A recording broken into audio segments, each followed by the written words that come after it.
Whatever. All right.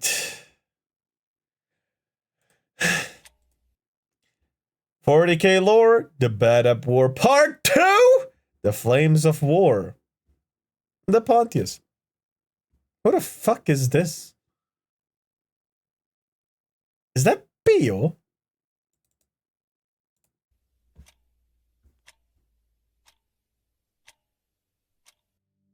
Pio, you are late. Where No, were it's you? not. What? After you blew up the planet with a virus bomb at the end of the last trip that flew off into space and past Mars, I had to hitchhike my way back here. I traveled on the ship of Dark Eldar pirates. I didn't know so many kings could exist.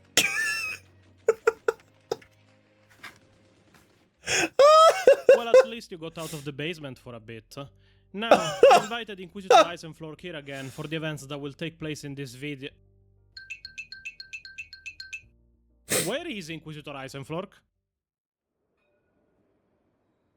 In the Krieg? Hey! Hey! That's my Flork, Inquisitor! Hey! Fucking bloody magpies. Joy, the Blood Ravens have stolen Inquisitor Eisenflork. Go and recover him. Oh, no, I get it. The Blood Ravens known for stealing tanks and everything electronic from other... Yeah, no, I get it. Yes, you can call your cousin for help. And remember, we need him back, no matter the cost. If Joey has a cousin, I wonder what he looks like. If they come back before the video ends, I'll introduce him to you, Pio. Now, Damn. let's continue the story of the BADAP War.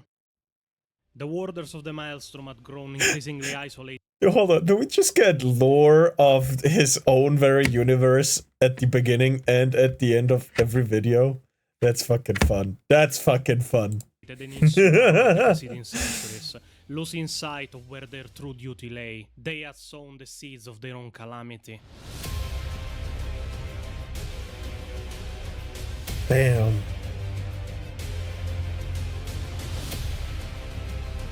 The Flames of War.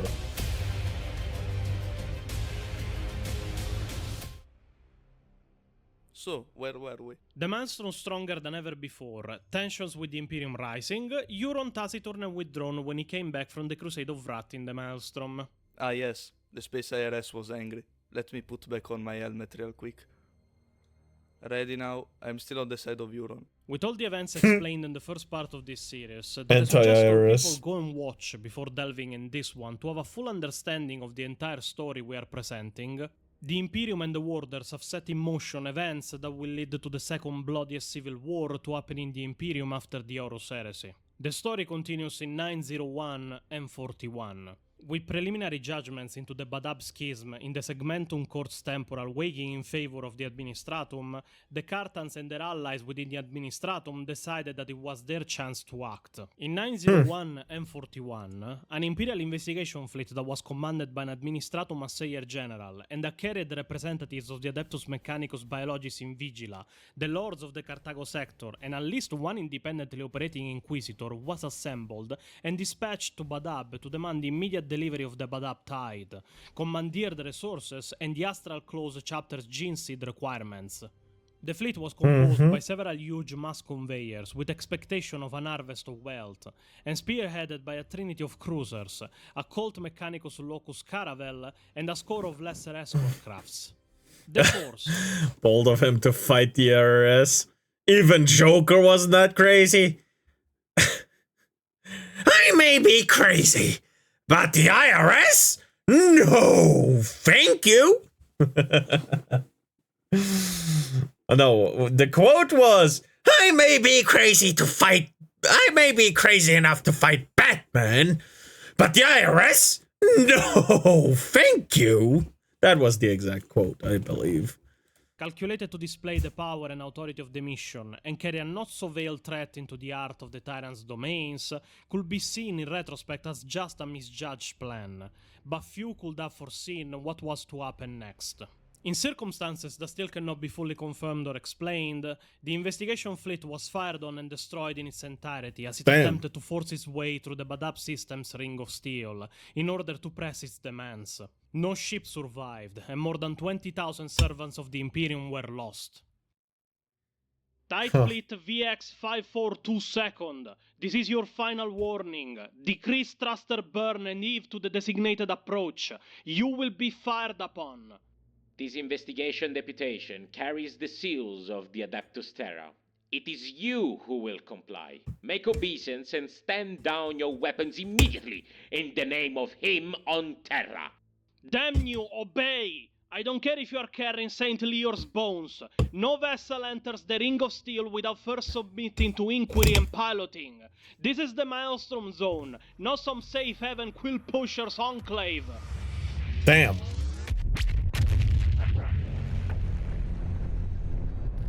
Huh. Showed him.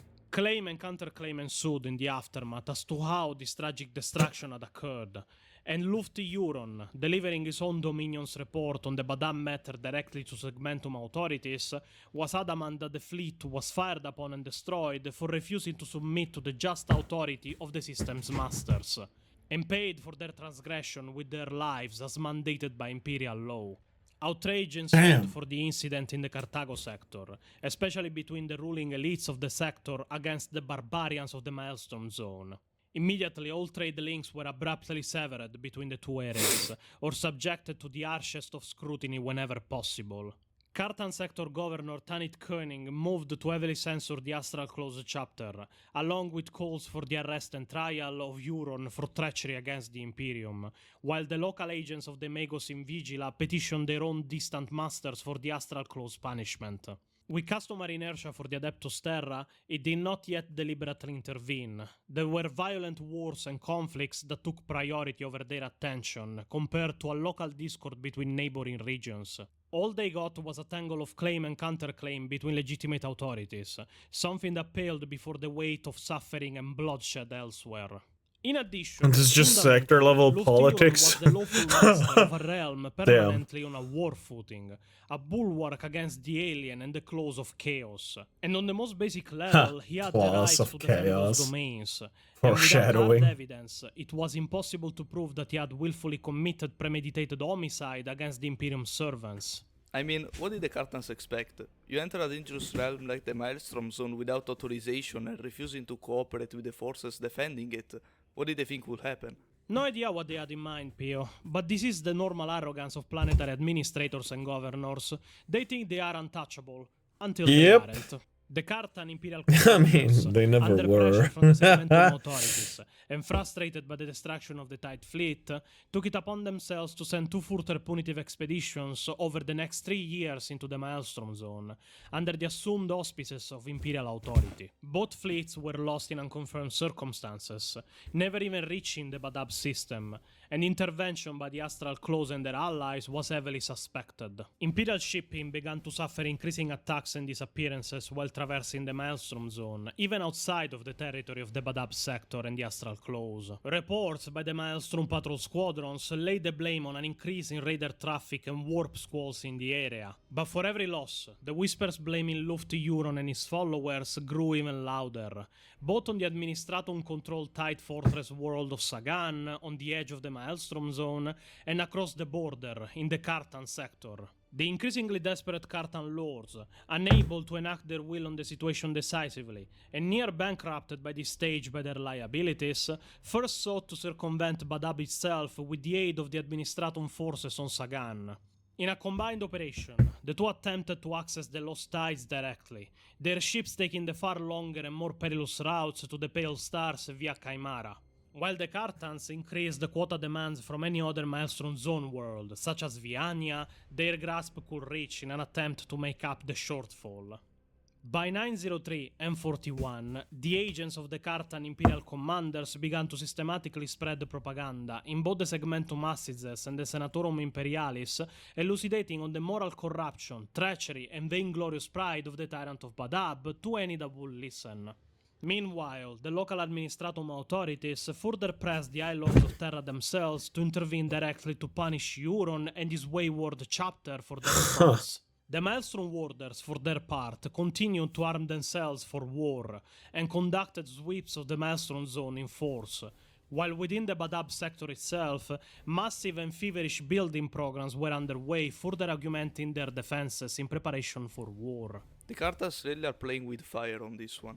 They are trying to harass not one, but 3 Space Marine chapters that live in a literal war zone into submission just to pay taxes, Pio. I don't think playing with fire even describes how stupid of an act that can be. They're arm wrestling with a Primarch as a baby. This quite literally IRS coughing baby versus hydrogen bomb. Oh god, this is dumb and retarded. So hold on, let me get this straight. When the Astral Claws were asking for either reinforcements or to be allowed to retreat and recuperate their numbers to be able to fight again properly, or to be replaced for a little bit, they were denied everything. And when they finally took hold of the, system that they were supposed to get a hold of, they are being punished with not only taxes, but invasion of their own forces? After the chapter master showed signs of corruption because of more and more depressing news about the situation, because it was an impossible mission and task from the start, right? But having it ripped away from you the moment you were about to succeed? Welcome to the retardation of the administratum.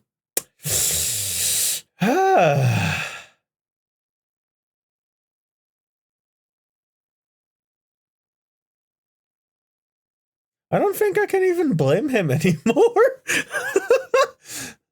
In fact, I would like to know what you really think about it.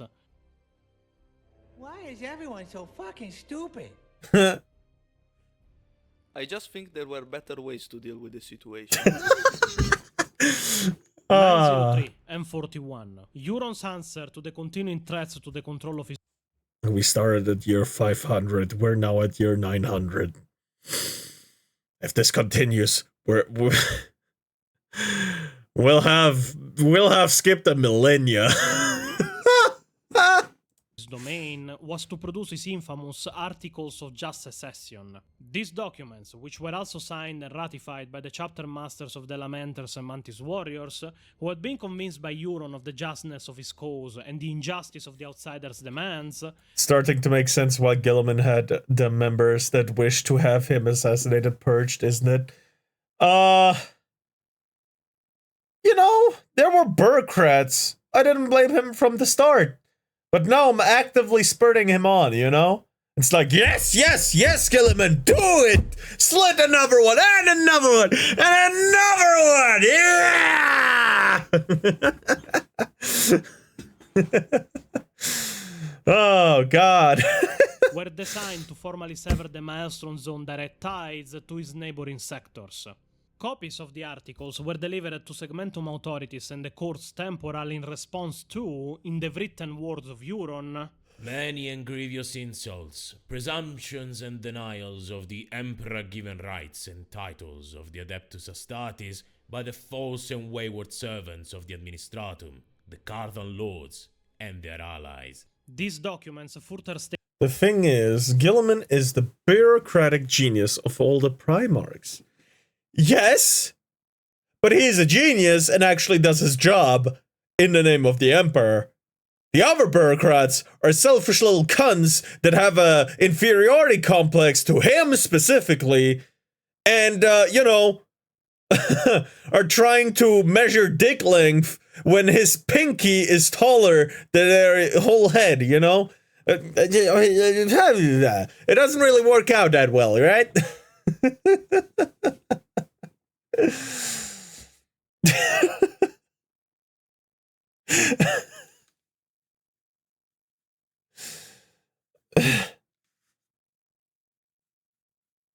Yeah.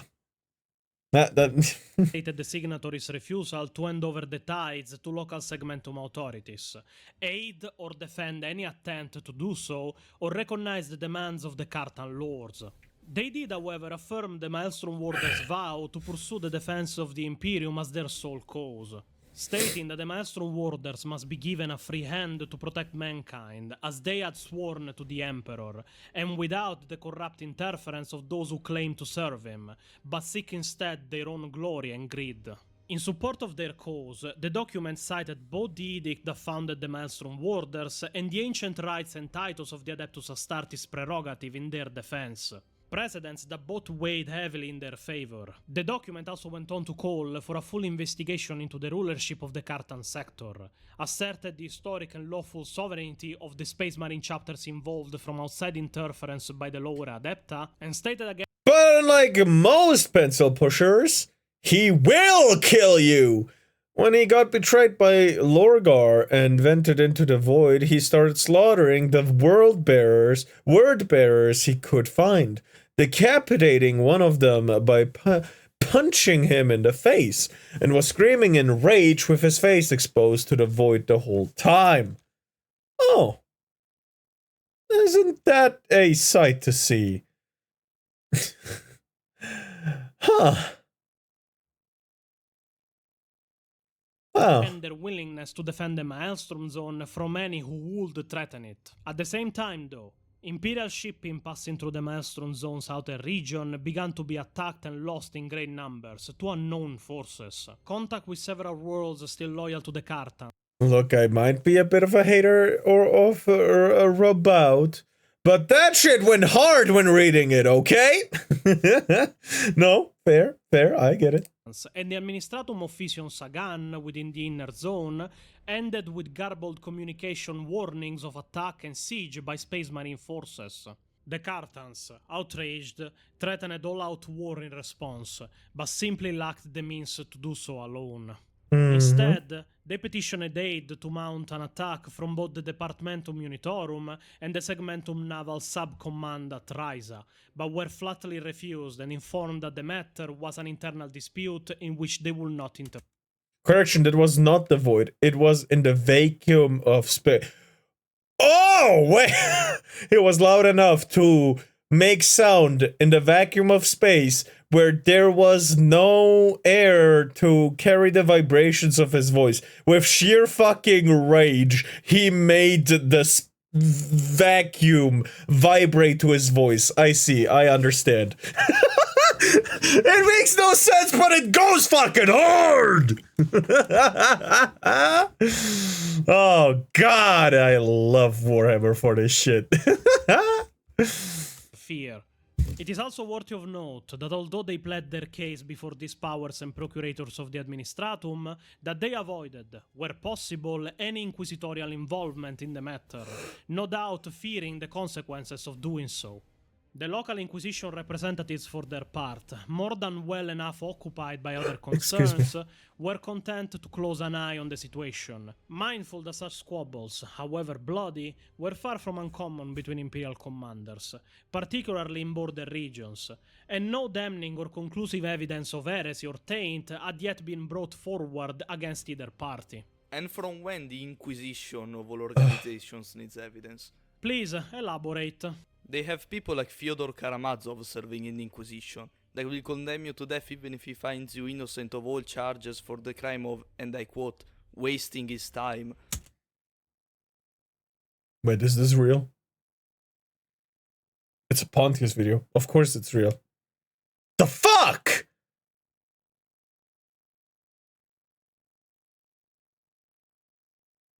I really didn't need that, yes. And when I got it, I even more so didn't need it. Fuck. Why is the Inquisition just retarded most of the time? Why is it only useful like maybe, what, 10-15% of the time? And why are they only useful when they babysit the Ogrins?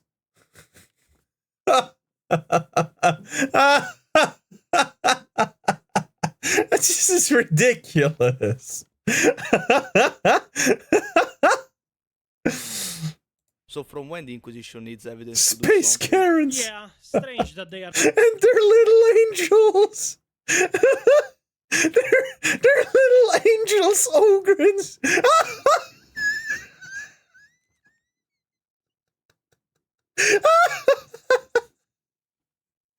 Oh god, seeing the Inquisition as Karens has opened my eyes.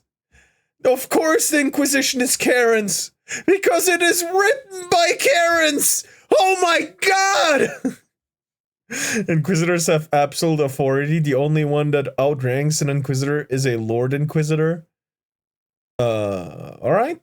Emperor? Question mark? And some of the really, really high up people? Like, there's no way they're the highest ranking. Right?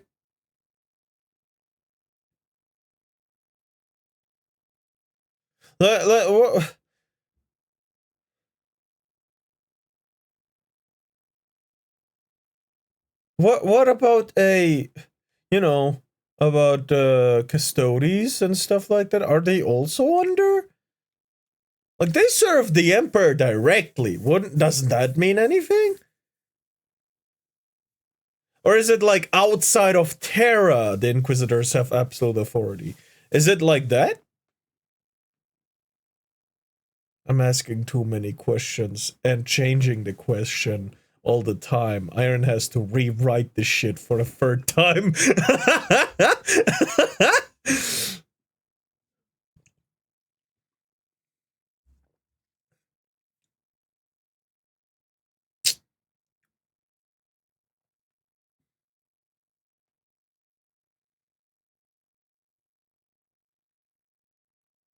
Watch.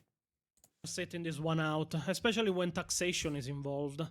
Anyway, met with denial. The Primarchs Big E and Custodes technically outrank them, but for all practical purposes, the Inquisitors are the symbol of the Emperor's will. So we're not even ranking the Primarchs Big E and Custodes. We're not even counting them since they're usually on Terra. Well, I mean, except the Primarchs, but yeah, the sons of the Emperor. Yeah, get it. I get it. You don't want to be known as the guy who killed one of the sons of the Emperor, right? Kind of like in corporations with nepotism. I get it. You don't want to be the manager that fires the boss's son. Yeah, no, I get it. Fucking Karens. The Carthago sector itself began to mobilize for war, drafting increasingly large numbers of troops into its planetary defense regiments and establishing direct military ties and former alliance with the Administratum Questor of Sagan, who also suffered from the secession consequences and feared the growing power of the tyrant of Badab. Further to their goals, and by the personal decision of the satrap Tanit Koenig, they sent direct and open appeals to several Space Marine chapters with whom they had past dealings, to aid them in recovering the missing tides and safeguard their ships. Koenig's motivations in this were later determined under inquisitorial questioning to have been based on the realization that only Space Marines could truly hope to contest other Space Marines in open battle. Yeah. Indeed, she may have simply hoped to achieve a short-term neutralization of the astral claws in the region, using conflict against a third party to distract them, so that the Cartans once again could ensure free access to the Maelstrom Zone. This level. Except these nepotism hires are far more proficient and have a natural overpowering charisma just from their presence. Oh no, I'm not questioning that. I was more making an analogy why the Inquisitors, rank beneath them, theoretically. I wasn't talking about... I'm not saying that it is, kind of, but also not, because they're not directly blood-related, technically speaking. He didn't, make them. I mean, he did, but not when they were birthed.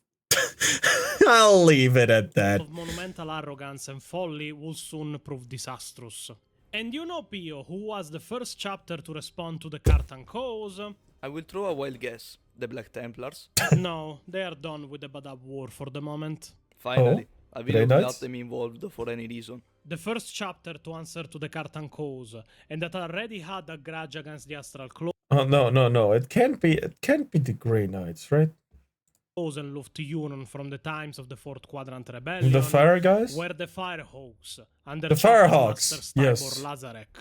Ladies and gentlemen, Imagine if that Nepo hire actually was extremely good at their job. You don't want to be responsible for them getting removed from the payroll. Nope, these fuckers! the pettiest chapter master ever known to the Imperium of Man. Wait, what? Firehawks under Chapter Master Stibor Lazarek. Ladies and gentlemen, the pettiest chapter master ever known to the Imperium of Man. Was he at least good at his job of killing Xena scum? Or how was he still a chapter master? Or do they not get removed until they, like, become traitors or something? Or die in the service? The Firehawks are a Space Marine chapter whose name has long been a byword for devastation and wrath. And their story in the ranks of the Adeptus Astartes is a shadowed one, and their final fate remains uncertain and darkly rumored to this present time. In their history they have seen great victories, bloody deeds, and terrible reversals, being one of only a very won't few spoil their chapters on fate. record known Yeah, to have survived thanks. the destruction of not one, but two separate homeworlds, and have been It's brought to the brink hilarious. of extinction many times, only to arise again from the ashes. Oh! They were noted in several classified sources as belonging to the Curse Firehawks and... Yeah, okay, yeah, Phoenix from the... Okay, no, it makes sense. founding, also known as the 21st founding of M35, like the Lamenters chapter, and they always claimed antecedents from the renowned Ultramarines Jinsid. But certain defects and variations in the samples held in the archive of the Adeptus Terra speak against this claim, and the Lords of McCrag have never publicly acknowledged kinship. The Firehawks have always only broadly Finds adhered from to the the Codex ass. Astartes, and are also long notably strict adherents of the Cult Imperialis, believing in the Emperor's divinity and the divine right of humanity to dominate the stars. Despite the religious Why am I dualistic like that? purpose, a shadow has long hovered over the chapter, and allegations of excessive use of force by them against civilian populations have often been leveled. Considered by their allies unreliable because of sudden retreats when the advantage in battle has been lost, they are Wait, they're unpopular with their cowards? allies, to the point that their disregard for the fate of other forces they were fighting with side by side on different battlefields created a feud that lasted 3 centuries with the Iron Hands chapter, that ended only with the death of a Firehawks commander in single combat to settle the matter. Iron Hands mentioned. Now they're good on lore for the next 10 years minimum. Their two fans will be very happy with this. At the direct request of the They're Cartan two Satrap, fans, Danny damn. Turning, Damn, a single mention, that's all those 2 fans get. Damn. Fuck, bro. Poor Iron Hands. Well, he did fight the Firehawks commander with his bare hands.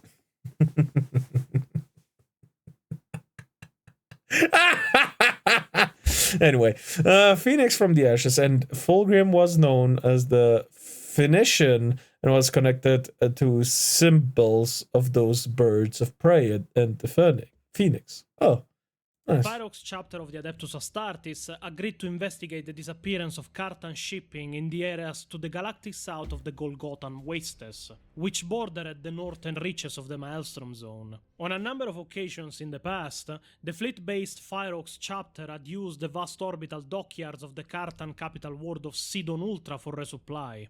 They had also been invited by the Cartans to enact judgment on wayward planets and minor alien threats within the sector. It was on this relationship that the Cartans relied upon for a favorable hearing. The nature of the Firehawks chapter was also renowned, as they were bellicose and volatile, and it is likely that this also figured in Koenig's reasoning in making her request to them directly. The Firehawks at that time Yeah, the Firehawks might be of Emperor's children stock? Oh.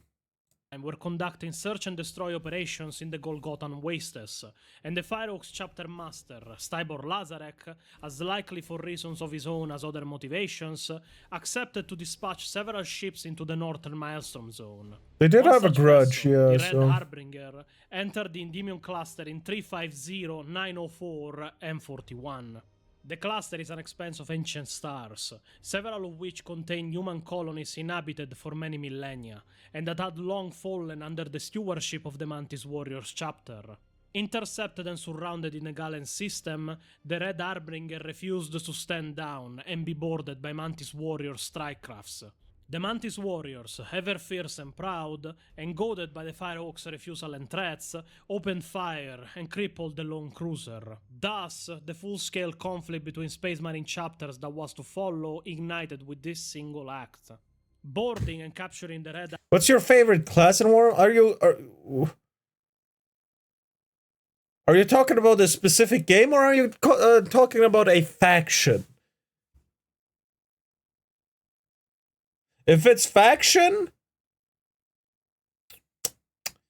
probably my favorite, even though they do more bad than good, technically.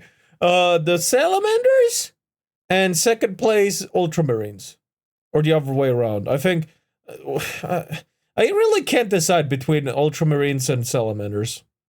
Which one I like more. I think Ultramarines. A little more, yeah. And of course, Orcs at third place or something. Yeah, about that.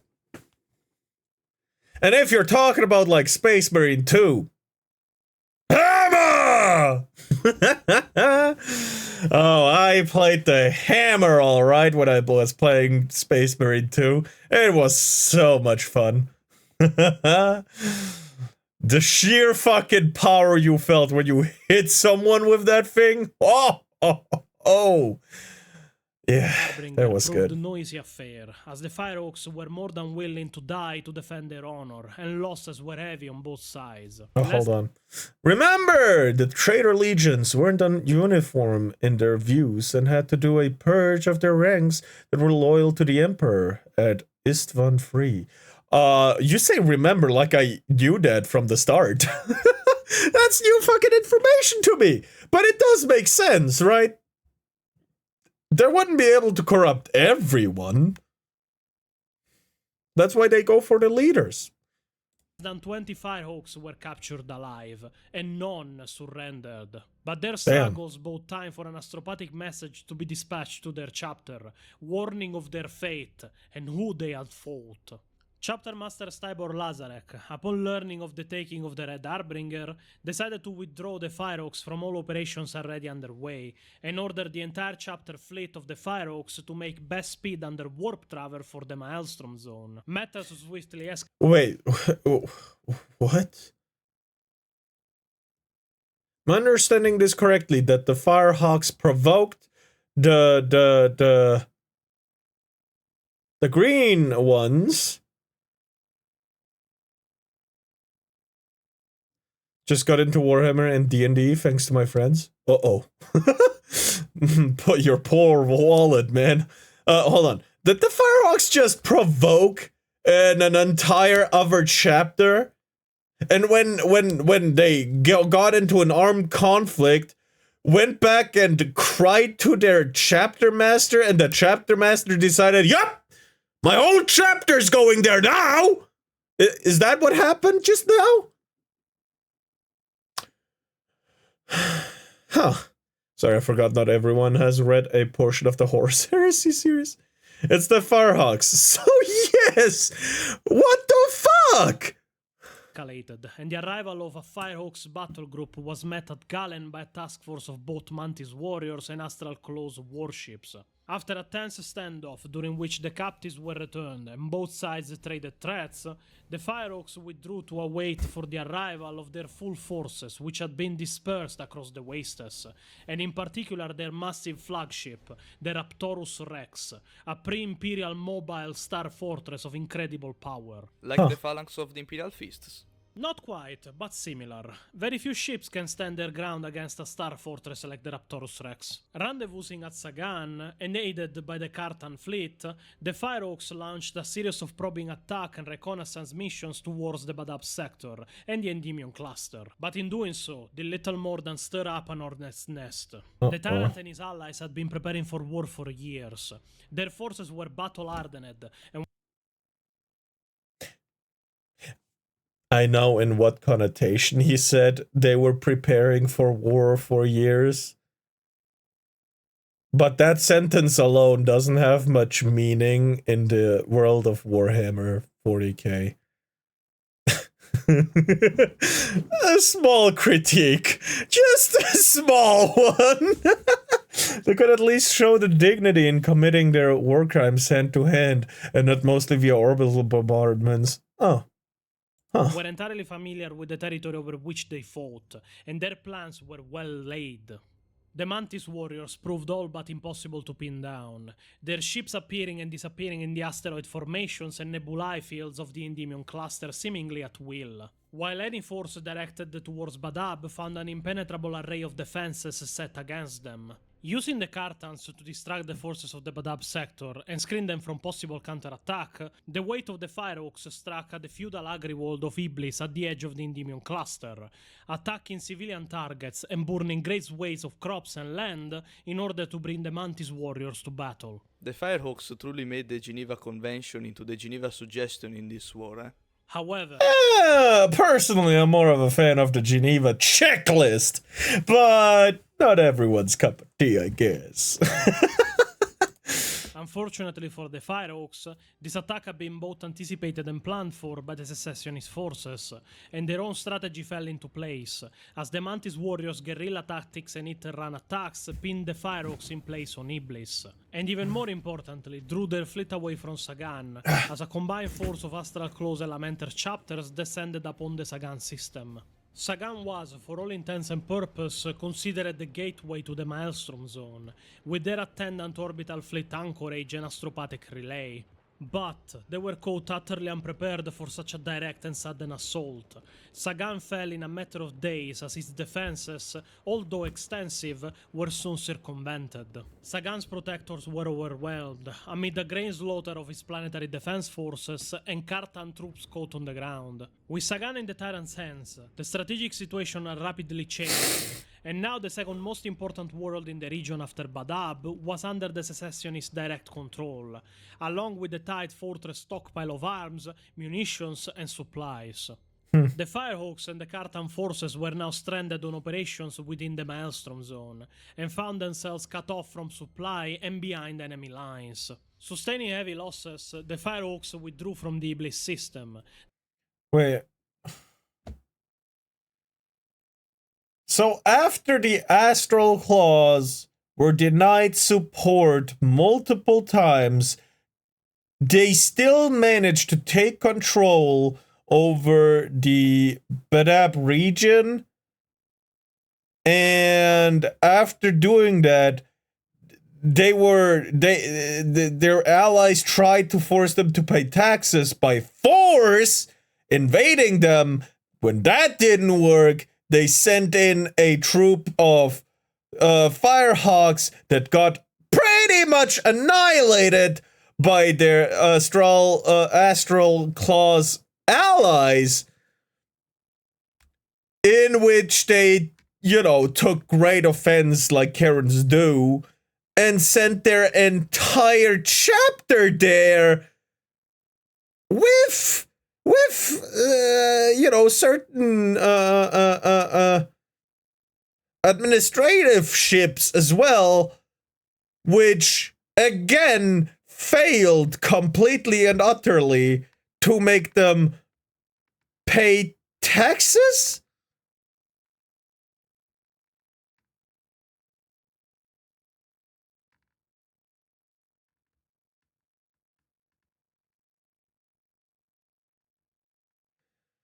All right.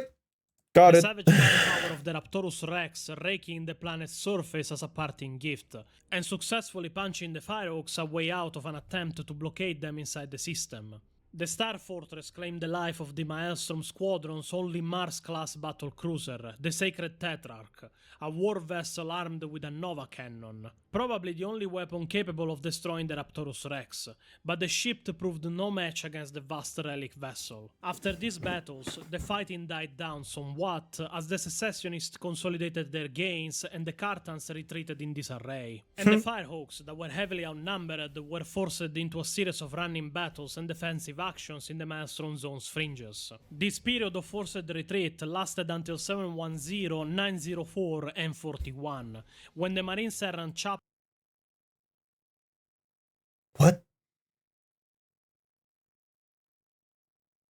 Huh?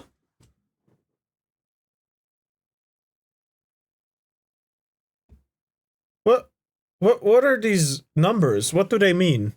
What I know that millennia, right? What is this? What is this?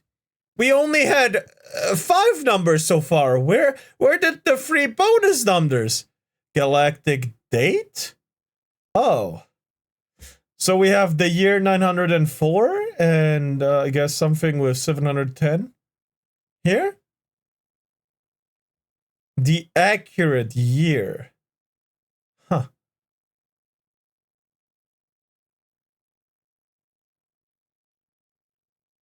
Wait.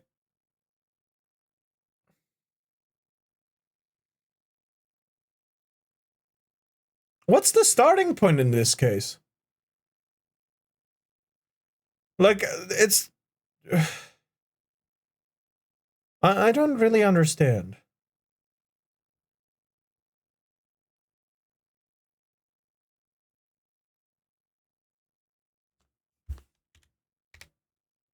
Huh. until 710, 904, and 41, Hmm. when the Marines Errant chapter answered the call of the Firehawks for reinforcements.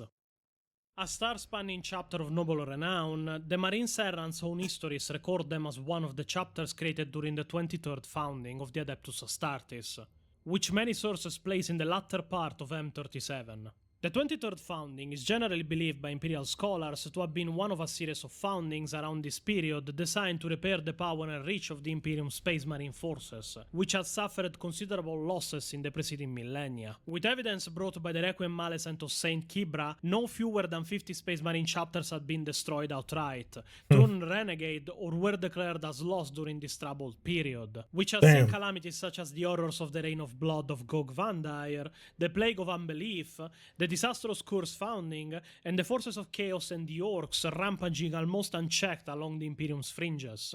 The Marines Errant are of Ultramarines' descendants, descending from the chapter of the Eagle Warriors, and are a fleet-based crusading chapter, similar to the Black Templars, and are renowned for the honor they won on various battlefields in the fringes of the Imperium, where they suffered almost their undoing in the pursuit of glory and the cleansing of the alien, the witch, and the heretic in the fires of battle. Answering the calls for reinforcements of the Firehawks, the Marines Errant diverted a sizable force of 6 companies and a fleet of support vessels from their preparations to undertake an extragalactic crusade.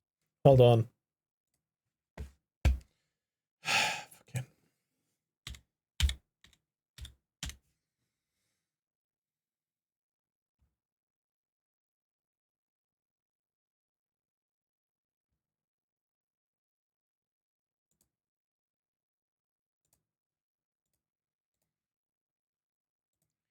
Yeah. I'm re-downloading Space Marine 2. Fuck it. I wanna beat Cedar scum! in order to And the aid heretics. Astartes, although their precise motivations in doing so remain unknown. Unfortunately, their arrival coincided with a renewed offensive by the secessionists, and the Starfaring chapter quickly became bogged down protecting Imperial shipping traversing the dangerous long routes of the Pale Stars region and the Maelstrom Zone's outlying colonies.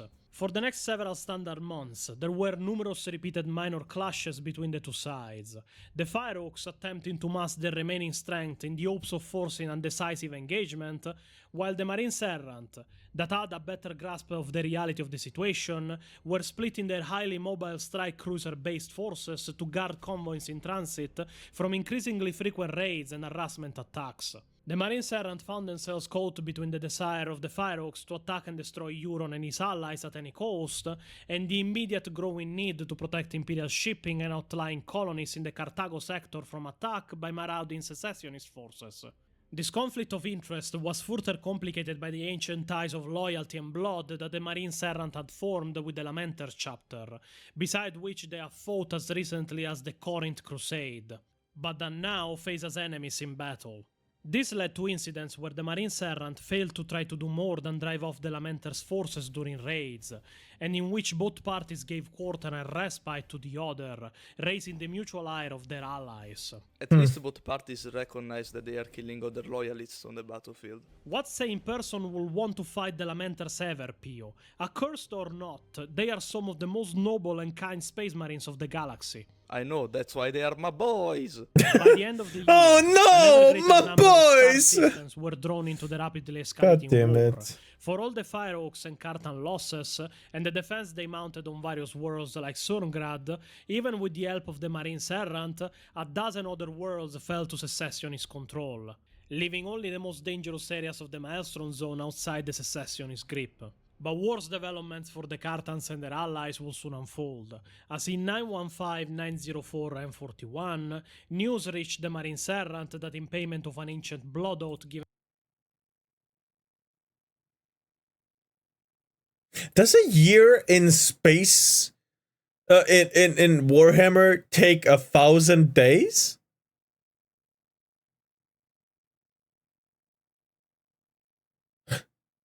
Actually, that makes sense.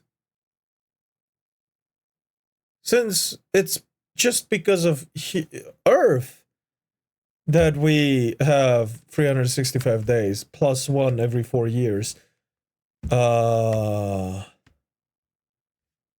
So 1,024 hours, meaning 24,000 hours, is 1 year? Did I get that right? Do I understand properly?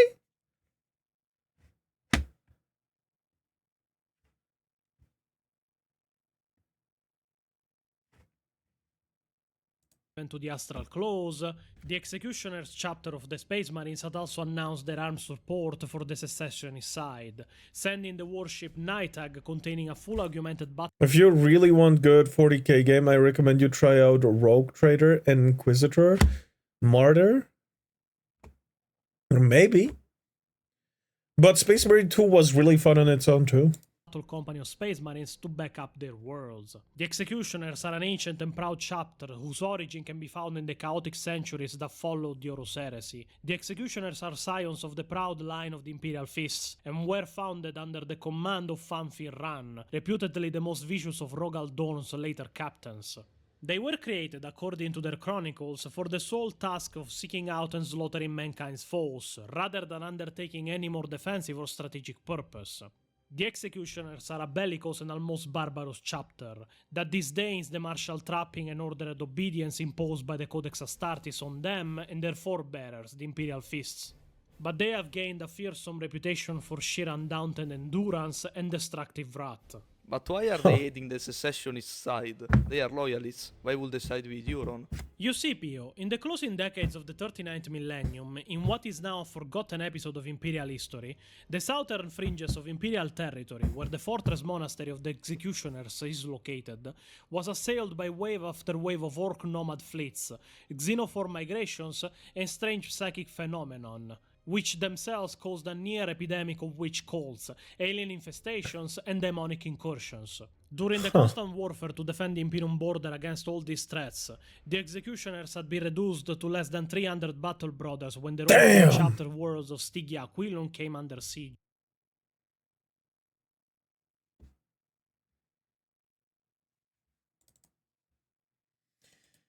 Fuck you.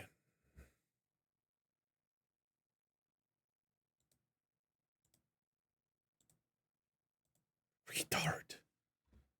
Fucking clanker, retard, motherfucking ass, bitch.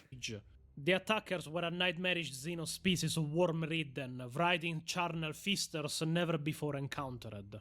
It is most probably the Sloth. We mentioned them in the Oh past. shit, Again, that they looks assaulted scary. the worlds of the Executioners, until they managed to invade the inside of their fortress monastery of Darkenbolt.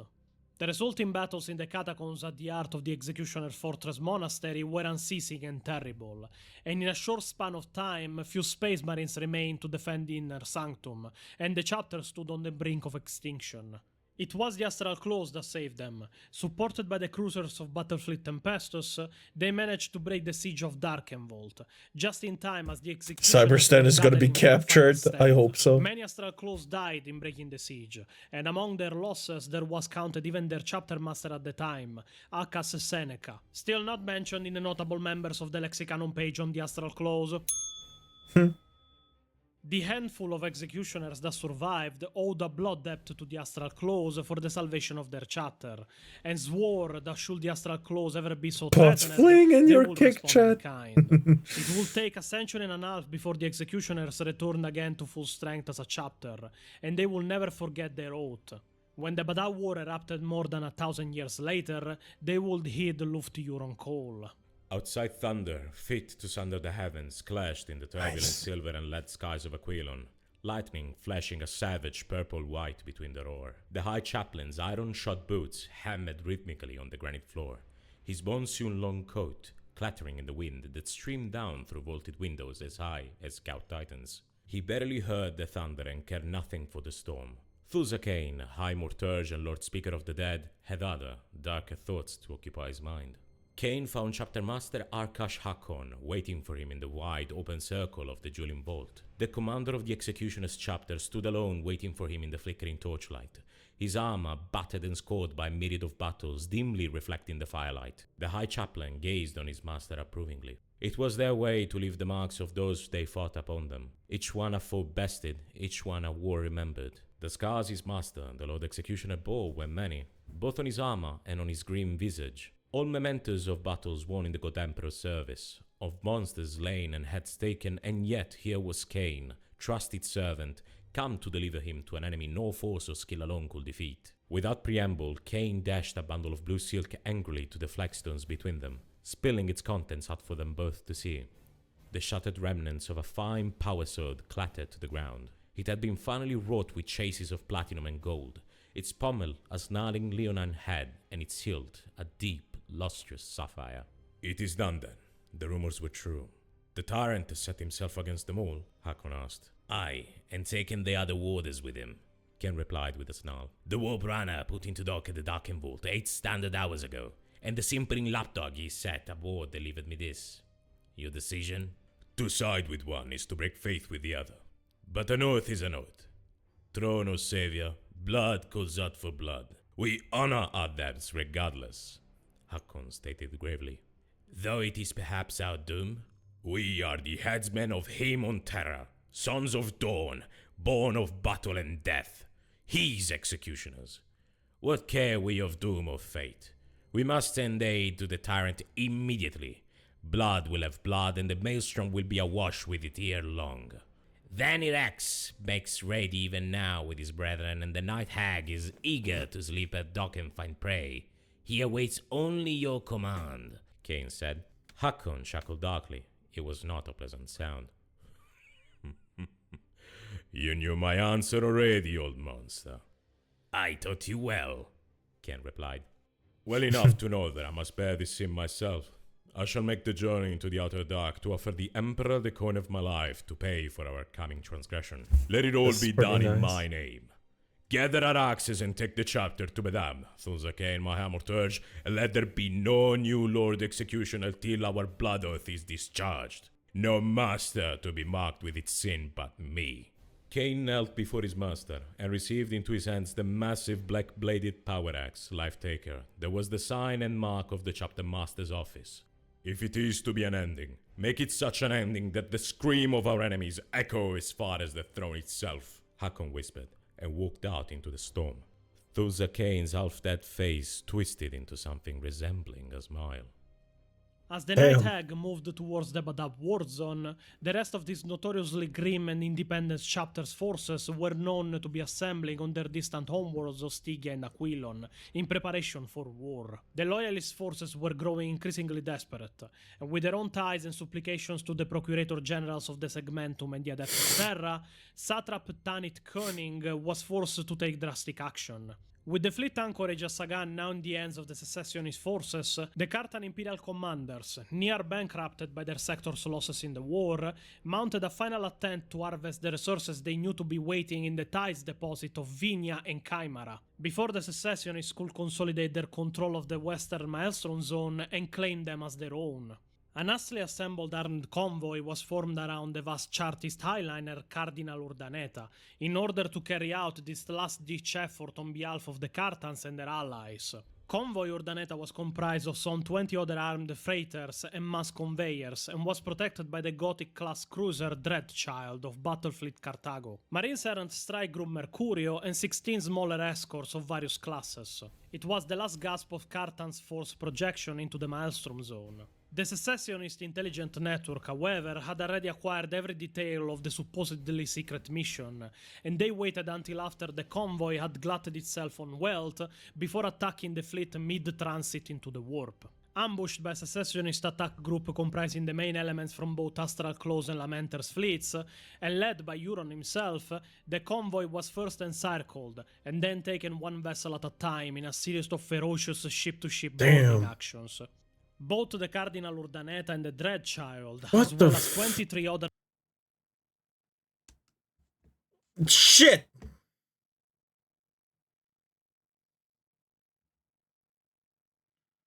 Where were we?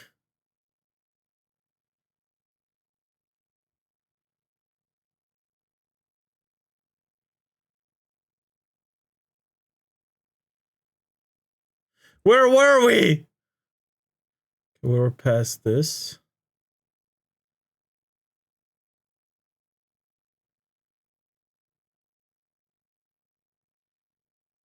Were we past that?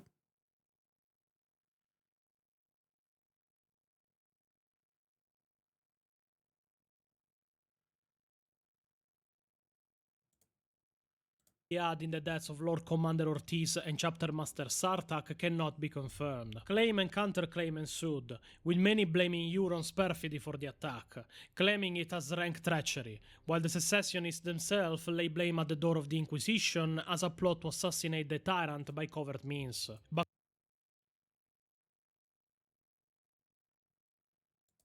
No, there we are. There we are. and led by Euron himself, the convoy was first encircled, and then What are these plates in the background? In a series of ferocious ship-to-ship boarding actions. What are those?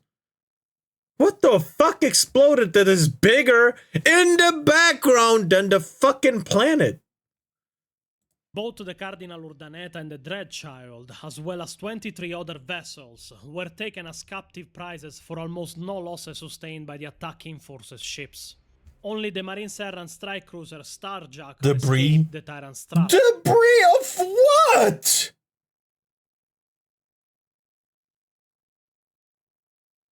Of bigger planets?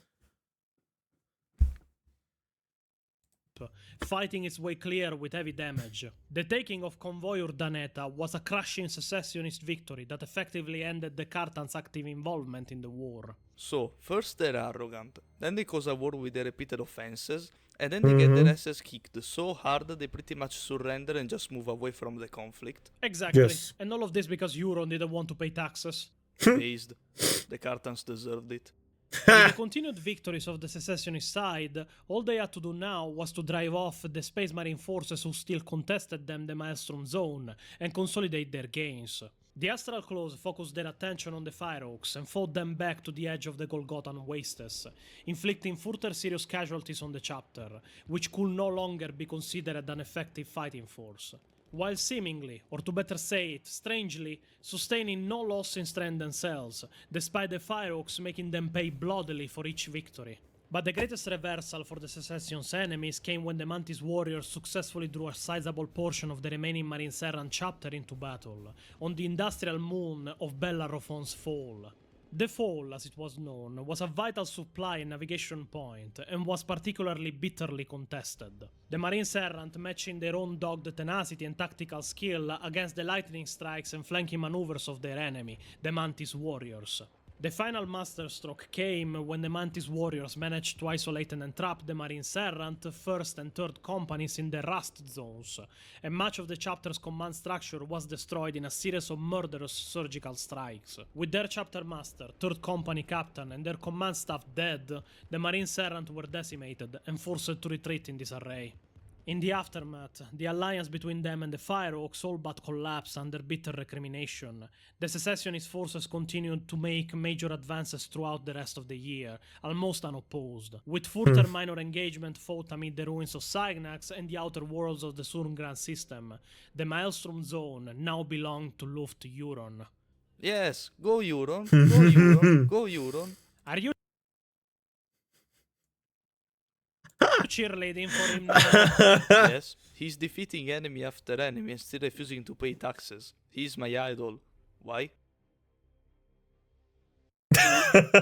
With 5 different Disappointing Space Marines now embroiled in there. open warfare, and a 610 route, along with several naval detachments and the various sectarian factions now involved, in what was rapidly accelerating to become the greatest conflict of its kind since the infamous 4th Quadrant Rebellion. Infamous maybe in name, because what is known on it by Lexicanum can fit in one single screen of the wiki page for how little it is. The Imperium's high authorities were forced to finally act. A triumvirate of Imperial legates were dispatched under the seal of the High Lords to pronounce judgment over the ongoing strife in the Maelstrom Zone, and were under orders to leave no stone unturned. The triumvirate was served by a sizable deputation of the Imperial Inquisition of the Ordo Hereticus, an Administratum Auditor task force, and a powerful naval escort battle group assigned from the Segmentum Solar Reserve, and quickly God damn! Alright. divided their attentions between the different combatants and their backers. Inquisition investigation swiftly uncovered a damning chain of evidence concerning Luft Euron activities and those of his chapter. Charges were laid from the paucity of their return genes Yeah, to the Booba. Yes! uncontrovertible evidence of their direct involvement in attacks on Imperial shipping. As for the Cartans, to the Inquisition, their own role in contributing and worsening the unfolding events of the secession smacked at best of gross arrogance, but more likely wanton ambition and misrule. The resolution of the BADAP secession crisis was quickly pronounced by the Terran legates to be a matter of the Imperium's security rather than a civil conflict. As a result of this preliminary finding, they issued an immediate demand for the unconditional ceasefire of all parties and the surrender of the secessionists. A demand that was immediately rejected by Luft Euron, with the tyrant stating that complying with the legates' demand would, and once again, I quote, leave our brave worlds and emperor-given charges naked before the enemy. As a result, orders were issued by the Terran legates for the arrest pending trial of the chapter masters of all the secessionist chapter, and the seizure pending judgment of their worlds, goods, records, and chattels by whatever force was deemed necessary. This order was to be carried out by all loyal forces of the Imperium, wherever so and whoever so they may be. So denounced, the end of the Imperium itself was now turned against Luft Euron and all who stood with him. No longer a bloody feud over commerce and influence between Imperial factions, nor even a deadly vendetta between Space Marine chapters. The conflict was now between the Imperium and those that had turned away from the Emperor's rule, between loyalist and secessionist. The BADAP War has at this point truly begun. 764-905 M41. With the judgment of the Terran legates, a major deployment of Space Marines was brought into the war to enforce its ruling by any means necessary, chosen from the chapters available in the region and willing to take up arms. The Red Scorpions chapter formed the largest part of what was to become swiftly known as the Loyalist Space Marine contingent. They will be joined by battle companies drawn from the Salamanders, Raptors, and Fire Angels chapters, and also the surviving Firehawks and Marines Errant ordered to stand down from independent operations and submit to the High Lord's authority for investigation. Let's introduce them all, so we can keep in mind who they are for the rest of the war. Let's start from the Red Scorpions. They are an uncompromising and steadfast chapter. They have, in their 5,000 years of recorded history, always been ready to stand in the defense of the Imperium, fight those who endanger it, and punish those who betray it. They are fanatically loyal to the Emperor, and believe in his divinity without question or doubt, and adhere to the Codex Astartes almost as Holy Scripture. It is unknown from whom they descend from, or to whom their bloodline belongs at all, and even more strangely, their gene seed lacks any form of deterioration or corruption. Wait, and what? bears no specific hallmarks that would allow it to be sourced to one of the original Space Marine legions. They are a crusading chapter and are almost continuously on the move, traveling between war zones and making their forces available to those who will petition their aid. They have fought in every corner of the Imperium over their history and participated in many great conflicts. They sound awesome! What? Their chapter master when they joined the BADAP War was Verant Ortiz. As the second new entry into the war, we have the Salamanders. I doubt they need much of a presentation. Do it anyway! First founding chapter descending directly from the Legion of the Salamanders, the legendary warriors and sons of Primarch Vulcan. Honorable to Shan, their chapter master, wasn't present on the battlefields of the BADAP War. Then we have the Aw, Raptors. that's it? They're a chapter of the second founding. One of the few They look descendants cool. from the sons of Primarch Corvus Corax and his legion, the Raven Guard, created when the reforms of the Codex Astartes were imposed. The Raptors have lost even their own history, and it is unknown who founded them, but it is Aw. rumored that the Raptors descend from a company of new initiates training on the Raven Guard homeworld of Deliverance, at the time of the infamous drop site massacre that almost destroyed the Legion. Wait, those raptors? They are the raptors of the events we spoke about in the video The Primaris Mistake. You are most probably correct, Pio. Go and watch that video if you want to know more about the Raptors and their secrets. Their backstory is detailed there. As descendants of the Raven Guard, they made the art of concealment, secrecy and surprise paramount weapons in their arsenal, Damn. and use them to strike the enemy where they can inflict the most damage to achieve their objectives. Their chapter master during the BADAP War was Lias Isodon. And last but not least, we have the Fire Angels chapter. This chapter is the most recently founded of all of them, and is considered a rising star in the ranks of the Adeptus Astartes. They were founded in the latter half of M40 by order of the High Lords of Terra, and find their homeworld on the industrialized High World of Lorin Alpha in the Western Segmentum Solar. Founded as a chapter from whole cloth, which is to say without a specific named predecessor chapter, they were created from gene seed belonging to the Ultramarine stock, making them sons of Robute Gilliman. They are extremely religious and see themselves as holy warriors of the Emperor of Mankind. This has brought them to be highly respected and reliable on the battlefields, especially from the forces and authorities of the Imperial Church and the Ecclesiarchy. Their chapter master at the time of the BADAP War was and still is unknown. Oh. The Marines errant, in parlous condition from their recent losses, complied with the order of the High Lords to submit to authority for investigation and the Legate's will. But the Firehawks instead had one last act of bloody vengeance to perform, that has since entered into the history of the BADAP War as the infamous firebombing of Sacristan. Oh no. In what is widely regarded as a strategically wasteful and vainglorious assault, Lazarek of the Firehawks used I the understand surviving chapter fleet, your led comment by now, the star Aaron. fortress Raptorus Rex, to conduct an orbital assault on the frontier planet of Sacristan, a sovereign world on the edge of the Endymion cluster. Sacristan was a hard-scrabble colony world with a small population, and no real significance other than as one of the worlds that the Mantis warriors had long counted in their domain and responsibility to defend. After smashing through the planet's paltry space defenses and decapitating its rulers and few military assets in a series of savage raids by Firehawks assault forces, the Raptorus Rex entered a dangerously low orbit, and then proceeded with systematic plasma bombing from the upper atmosphere of the planet. Over several days and nights, Sacristan was laid waste before the Firehawks withdrew from the system, leaving the What entire the planet fuck? aflame, wiping out more than 90% of its population. But I counted why? out 147 war crimes committed by the Firehawks until now. Must be a new record. I'm sure they invented some new war crimes as well. People in the comments of the last video said that we would end up hating them by the end of this series. They weren't wrong. Away from these events, however, the Loyalist forces had gathered their strength on just Huh? And they're not punished for this? They're literally doing diminishing tasks for the Imperium. They're a net negative so far. What the fuck? Waste of fucking gene seed. Josiah Quintus on the edge of the Carthago sector, and had started making their preparation and organizing themselves for a long campaign of war. Legate Inquisitor Jandice Frayne of the Ordo Hereticus was in theoretical charge of the Loyalist forces, but in practice it was instead Verant Ortiz, Lord High Commander of the Red Scorpions, who was nominated for a Hi! tactical What's going on? Are we talking soon? Are we doing the organization soon? What's happening, buddy? Chillin', chill. Oh, all right. No fucking idea. Good.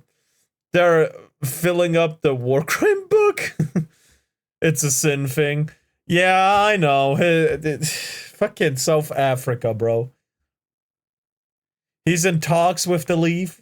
Oh, okay, nice. command of the Unified Loyalist Space Marine Forces, with the title of Magister Militum, a first among equals, by the commanders of the other Space Marine. Have you read the rulebook already? Did you like look at that stuff? Honestly, it's pretty easy to understand. They made a pretty decent rulebook. But yeah. I think I already have my class too. And depending on the situation, that's gonna be real fun. Yeah, I like it. Same. But anyway, let's not talk too much about... Or did you guys already talk about it in your streams?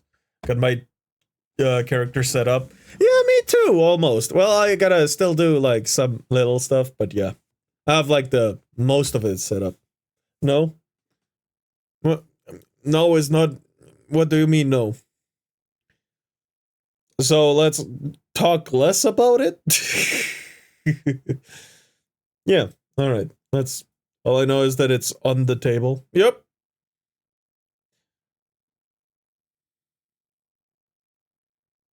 Anyway, let's The continue. Master Loyalist Space Marine Forces, supported by a detachment brought in from the Segmentum Solar Fleet reserves, quickly departed to complete their two main missions. The first was to force the surrender and compliance of all the secessionist chapters to the authority of the Damn, those are big-ass and the second tanks. was that they were to re-establish and protect commercial links between the worlds of the Maelstrom Zone and the rest of the Imperium. An Imperium in dire need of the resources those worlds produced to feed the never-ending needs of the Imperial war machine, like we discussed in part 1 of this series. Lord Commander Ortiz's first command was to deploy his own Red Scorpions along with the bulk of Battlefleet's solar ships and conduct a series of pushes and feints into the region controlled by the secession to gauge their forces and levels of resistance for himself.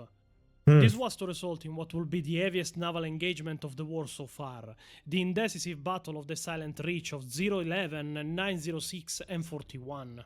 In this engagement, cruiser squadrons of the Maelstrom and Lamenter's fleets clashed with Segmentum Solar and the Red Scorpion's warships in the Wait.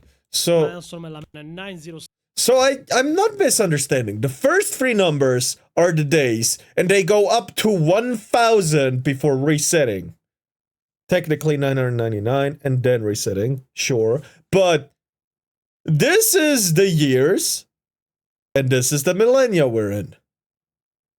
So Warhammer has 1,000 days per year, which makes the time frame that this all happens in way longer than it already is, because it basically triples the amount of time that I thought the world building had. Oh, fuck. Oh, fuck.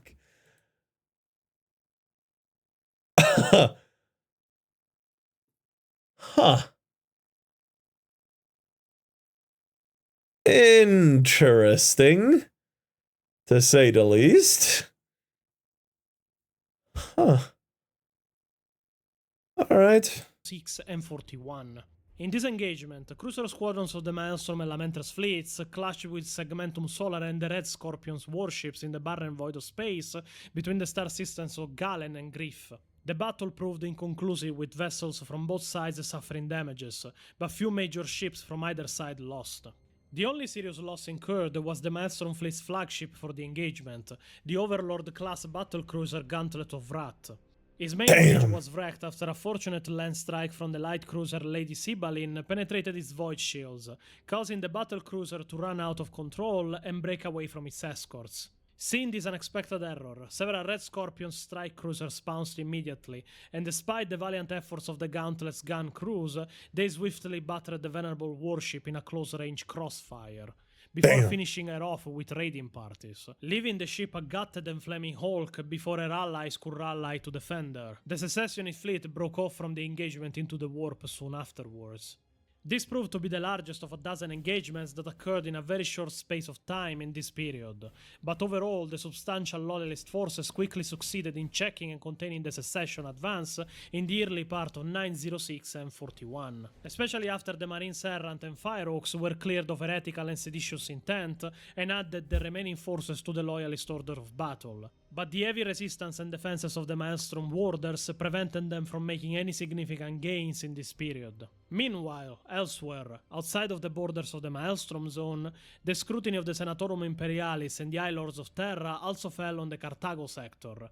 Legatine investigations carried out at Sidon Ultra, capital of the Carthago sector, quickly found Imperial Commander and Cartan sector governor, the satrap Tanit Koenig, culpable for provoking the war, and she and the heads of her noble house were executed by the Ordo Hereticus for licentious ambition and wanton misrule and becoming a servant of the Emperor.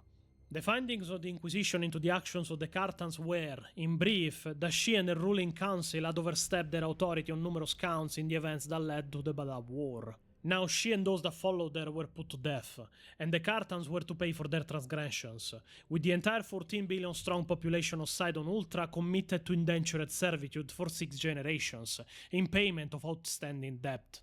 I don't want to say deserved, but deserved. The arrogance of their nobles caused this mess in the first place. I am surprised they got off easy with just an execution. Fair enough. In 906 and 41, with the secessionist advance effectively contained, Lord Commander Ortiz's next plan of attack was to conduct a series of heavy raids on the Viania system, having determined this to be the target against which the greatest pressure could be placed on the enemy forces. Viania itself was an important world that served as the gatehouse along one of the secondary warp routes around the Maelstrom's rim. Unfortunately, this didn't stop the war. Well, I guess that much since we're at part 2 out of 5. Auspex analysis and intelligence sources had labeled its defenses and garrison weaker than the heavily reinforced Sagan system. But what made it an heavier target was that on its surface remained significant unrest from being conquered by the secessionists that might be stirred up to open revolt by the loyalist attack and help the loyalists in retaking it. While the Firehawks and the newly arrived Raptors contingents conducted patrol and escort operations, strike forces drawn from the Red Scorpions, Marines Errant and Nova Marines conducted a 3-pronged attack on the Viania system. From when are they in the war? The first of several raids carried out in rapid succession. The principal target of these raids was the damaging of Viania's production capacity and orbital transshipping platforms, with the objective of weakening the secessionist grip on the system. This is the first battle where the Loyalist Space Marines will fight the Tyrant's Legion, and their strength had been greatly underestimated by the Loyalist Marines, and as a result the strike groups they sent were largely prevented from achieving many of There's no such thing as stopping the war in Warhammer. Fair enough. their goals in this first raid, with only one of the 4 orbital platforms being put out of commission. In addition, while Viania's manufacturing complexes suffered some damage, production was not significantly slowed or affected. Data intercepted from the Viania Command Vox network, however, revealed that the price of resistance was high for the Tyrant's Legion, with the Loyalists inflicting a greater than 178-to-1 estimated kill ratio on the human auxilia defending the system. The last of the Viania raids happened in 906 and 41, and proved particularly bloody for the Tyrant's Legion, as the forces of the Red Scorpions conducted attacks directly into the Kaelian industrial hive, with the specific goal of inflicting mass casualties on the human defenders and picking off their astral close Space Marine masters that were within their ranks. But the control of the secessionist forces held on Viania despite the attacks, and shortly after in 115, 906 and 41, further bad news came for the Loyalists. First, that several military convoys in the rear supply lines from the Carthago sector had been attacked and scattered by an unknown warship that later proved to be the Nightag of the Executioner's chapter, that had now officially joined the war on the side of Euron. and secondly regarding the fate of Surngrad. The fortress world of Surngrad within the Maelstrom Zone had remained independent, its warlords refusing to bend their knee to the tyrant, and their defenses had held out against the secessionist fleet, but Surngrad had partially succumbed thanks to treachery from within, and Euron's forces now controlled its northern citadels, while the southern citadels were barely able of holding out. Surngrad remained too deep within enemy territory to mount an effective relief operation, and the prospect of the ancient fortress world entirely within the secessionist control was a grim prospect, as they would have to actively siege the world to retake it. But a specific event will take place later in the same year, specifically in 390, 906, and 41, that will catapult this war into its most bloody stages, and this event is renowned as the Betrayal at Griff. With a stalemate reached in the war, unexpectedly, it was the secessionist side and Euron that broke off the standoff with a remarkable proposal. Luft Euron personally sent emissaries to the Loyalists, offering a temporary ceasefire and honorable parley with the Loyalist commander Verant Ortiz, in order to avoid further bloodshed between those who should be, and I quote again from Euron, Loyal brothers. Despite Legate Inquisitor Frey's objections, Ortiz agreed to the meeting, trusting to Euron's word as a chapter master to keep the truce, even if Ortiz was iron in his resolve to carry out the judgment of the High Lords. After arrangements were made for a face-to-face contact between the Tyrant and the Magister Militum on an abandoned space station in orbit of the gas giant Shedim, in the outer reaches of the system of Griff, what would happen next remains a point of contention and cloudy enigma to this day, and much of what we know and will be narrating is reconstructed from damaged and recovered records. The station itself was once a naval supply depot built into an asteroid mass, and abandoned due to solar flare activity some centuries before. A remnant of atmosphere still remained on it, but it was otherwise dead. As arranged, each party approached the way station in a single unescorted strike cruiser. Each leader and their honor guard was deposited on the asteroid by a Thunderhawk, their respective strike cruisers pulling away outside of weapons range, as the two parties met in a great cargo vault at the heart of the ruined station. From the records that were later recovered, it was plain that matters immediately became volatile and acrimonious. Euron acted as if Ortiz and his forces had contravened imperial law, and not himself and the Maelstrom warders that had seceded from the Imperium. In the honor guard of Euron was also Chapter Master Sartak of the Mantis Warriors, who directly accused the Fireox chapter of perpetrating wanton crimes of genocide against civilian populations loyal to the Imperium and the Emperor. Which they did. There is no need to accuse. I kept a list, and I'm sure some of the war crimes on it didn't exist before the Firehawks started exterminating people at random. Is that list updated to the latest Night Lord's records? No, because I didn't have enough paper to print it otherwise. Sartak of the Mantis Warriors also asked for the chapter master of the Firehawks, Lazarek, to be brought to trial by combat for his crimes. Euron himself, in imperious mood, commenced a ranting diatribe against his enemies, and their perceived enormities and insults, going so far as to suggest that Ortiz himself should bow down before him, and fight under the tyrant's banner against those who will turn the Astartes into, and once more, I quote, no more than lick-spittle slaves of their own petty greed. Verant What the Ortiz, fuck? for his part, stood firm, and reiterated the legatine writ of authority and the unassailable right of summons. As the talks became heated, an adjournment was called for, and both parties withdrew to separate compartments on the station to confer with their fellows. It is at this point that records regarding this incident become confused and extremely contradictory with each other, especially as to what happened next as Loyalist communications to their strike cruiser were suddenly cut off. What is known, though, is that 3 unknown vessels, 2 of them marked by Auspex logs as likely to be Iconoclast pattern raiders, a design used by renegades of the Imperium, and a 3rd light cruiser-sized vessels of unknown provenance, attacked from concealed positions deep within the thick atmosphere of the gas giant the space station orbited. The attackers assaulted the asteroid base before either Loyalist or Secessionist vessels could respond, wrecking the derelict station with weapons fire before boarding with a raiding party comprised of heretics, mutants, and other renegades. In the confused battle that followed, it is known that the Loyalist delegation, including the revered Red Scorpion chapter master, Lord Commander Verant Ortiz, were killed, and several members of Euron's party, including chapter master Sartak of the Mantis Warriors, were also slain, but exactly how this occurred remains unknown. Is this where Luft Huros becomes a traitor? Is this where it happens? He wasn't part of this, but this happening when he called for a ceasefire made the other believe. So he's a you know, because of the circumstances, he is seen as a traitor, and because of that, he becomes a traitor? In the three-way space battle that resulted around the station, the Red Scorpion chief librarian Servin Lot led a desperate counter-assault on the station via assault ram and teleporter attack.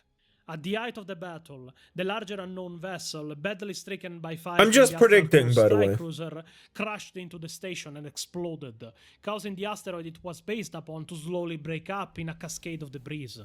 Despite this rolling destruction, Severin Lot succeeded in recovering his fallen master's remains, the Red Scorpions clashing with both the Raiders and Euron's astral claws within the disintegrating asteroid base before both sides broke free from the station to avoid certain death. Veteran Brother Dane armored his soul with a litany of contempt as nothingness took him. The crackling scream of the machine was abruptly cut away by obliterating silence as a brief moment of blackness consumed everything. The uncanny non-sensation was ended by a sudden crawling lightning beneath his skin, which told him the teleporter field was fading, and he had no more than a moment before the crushing force of gravity. Alright, hold on. In an instant, Excuse me.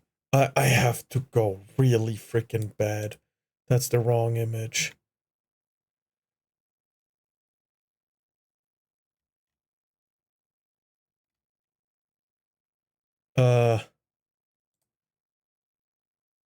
I'll be right freaking back. I'll be right freaking back. And let's go back 5 seconds. instant. Did I jump scare you? No. Yeah, I bet I did. But welcome, Azurhood. Mum IPL Mumi Smug Cheer 1. And he had no more than a moment before the crushing force of gravity held him again. In an instant, a hoarfrost covering of ice sheeted his ancient suit of Terminator armor as he translated back into real space, shadows suddenly clawing at his hulking frame. He began to move even before he had fully registered his surroundings. His right arm sweeping up, chain fist howling as more than a century of combat experience was channeled into smooth and lethal action. The whirling teeth met scant resistance, and the thing he had killed fell away, bisected into two steaming chunks by the armored gauntlet's shredding blade. Gunfire pulsed in the dark, and las rounds or something very like them Hello, spattered at his Epison. shoulder guard as the data displays on the inside of his visor finally rolled back into stability, feeding him information about the vaulted chamber into which he and his squad had teleported. The enemy were already falling all around him, the red scorpions of his squad marking their targets and killing them with brutal efficiency, storm bolters flashing in the darkness. A second later, there was silence. Squad Darak, fan out. Dispersion Lambda, we must move with speed to rendezvous with the revered Gloth. Let none leave who stand against us. Dane paused for a moment, Makes sense. shining his arc lamp down on the remains of the dead. They had been human ones. Now crude void adaptations and vulcanized pressure suits were hammered and sutured into their flesh. Crude alchematics fused into their eye sockets. The dead thing's shattered limbs were still twitching where their drug injectors were still attached. The filth of the maelstrom. The atmosphere within the derelict station was decade stale, razor thin and killing cold. The Space Marine's armor steamed as they advanced, Dane's chain fist making short work of the rusted bulkheads. The squad fell in behind him as he carved and smashed as direct a route as possible through the ancient hull. Scrolling tactical data showed their position inside the asteroid base, flashing with static bursts caused by the force unleashed in the void outside where the battle still raged between their ship and those of the treacherous enemy. The blurred locator returns showed the squad and the others. Squad Royale was encountering heavy fire in the upper galleries, where their assault ram had careened through the empty station fuel tanks, while down on the sub-levels, Squad Junari had found its path impassively blocked by megatons of collapsed wreckage. Only Dane's own squad were close enough to reach Loth's location in time, as already the asteroid base was starting to break apart. They must not fail. Hostile contact! Brother Cardin shouted as the thin air erupted with streaks of flame from above. Dane brought his assault cannon around to face the new threat, the barrel spinning up to speed with a high-pitched buzz. His autosenses locked onto the targets advancing from an upper deck across the vaulted gantries. They were different from the last foes. Heavy, regular shapes advancing with measured discipline. Their interlaced fire patterns precise and targeted. Space Marines. Bolter fire exploded against his helmet's faceplate, seeking near non-existent chinks in his tactical dreadnought armor. Base traders, turncut brothers, Huron's lapdogs. Dane thought, who else could it be? If the signal was true and Lord Commander Ortiz was dead by the tyrant's betrayal, then there could not be enough dead Astraclaws to pay the blood price. Despite his battle calm, Dane felt himself sneer viciously as he unleashed the assault cannon, and the 2-meter tongue of muscle flesh lit up the darkness of the broken iron chamber. Above him, the gantry disintegrated into metal splinters and leaping sparks, eaten away in seconds by the barrage of explosive shells. First one, then two, then a third armored figure fell with the gantry debris. Severed limbs, shattered ceramite, and smoldering bodies crashing down before him. Not enough! Not nearly enough! Severin Lotta saved the honor of his chapter against all odds, and in doing so wrote an enduring legend for himself despite the bitter blow that the Scorpions had suffered. As for Euron, he appears to have made his escape early on, and what end he had in the deaths of Lord Commander Ortiz and Chapter Master Sartak cannot be confirmed. Claim and counterclaim ensued, with many blaming Euron's perfidy for the attack, claiming it as rank treachery, while the secessionists themselves lay blame at the door of the Inquisition as a plot to assassinate the tyrant by covert means. But communications sent out by Legate Inquisitor Freyne to his brethren are even more open to conclusion, not excluding the possibility of external intervention of third parties, who could benefit by the war continuing, and by the whole region descending into anarchy and bloodshed. But another conclusion seems more likely. Freyne theorizes that this was a plot by Euron not to assassinate Verant Ortiz, but rather Chapter Master Sartak of the Mantis Warriors, as evidence from the time was uncovered of growing disquiet among the Mantis Warriors in their support for the secession. And from here, things will just get worse for both sides as the war went on. While I do think Euron might be the one behind the plot, I can't rule out the Inquisition either. We have talked in other videos of how they act when challenged. Yes, to be honest, I do believe it might have been outside intervention. I mean, the warp only benefits by this war, right? They have nothing but gain to make here. Whether it be the brutal carnage that is ensuing, you know, corn and shit, right? Or just, you know, damaging the enemy side. Or even turning horror to the warp, right? Which ends up happening, actually. So, the chaos only has to benefit from this. So, maybe I'm too naive here, but it seems like the chaos is at play here. Maelstrom was becoming too safe for the forces hostile to the Imperium residing in it. They needed for it to fall into chaos, no pun intended, or they would over time be wiped out as Euron and the Warders became more and more active into expanding their domain. Thing that would make their unpredictable and chaotic assaults against the Imperium harder and harder to pull off, pun intended. End of 906 M41, beginning of 907 M41. The death of Chapter Master Ortiz temporarily delivered the strategic initiative into the hands of the secessionist cause, and the number of raids against Imperial shipping lanes and convoys increased. Treachery and scheming also probably impart siege. Yeah. The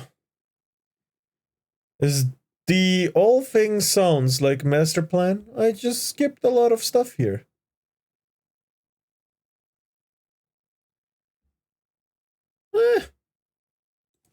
Heavy Space Marine escort forces were needed in order to maintain access to the world of Galen and Chimera, while the Pale Stars Legion was all but entirely cut off. For a time it was the Loyalists now that were pressed to hold the little ground they had taken in the Maelstrom Zone, and this lasted until the situation was eased by the arrival of contingents of the Howling Griffons, Nova Marines, and later Sons of Medusa chapters.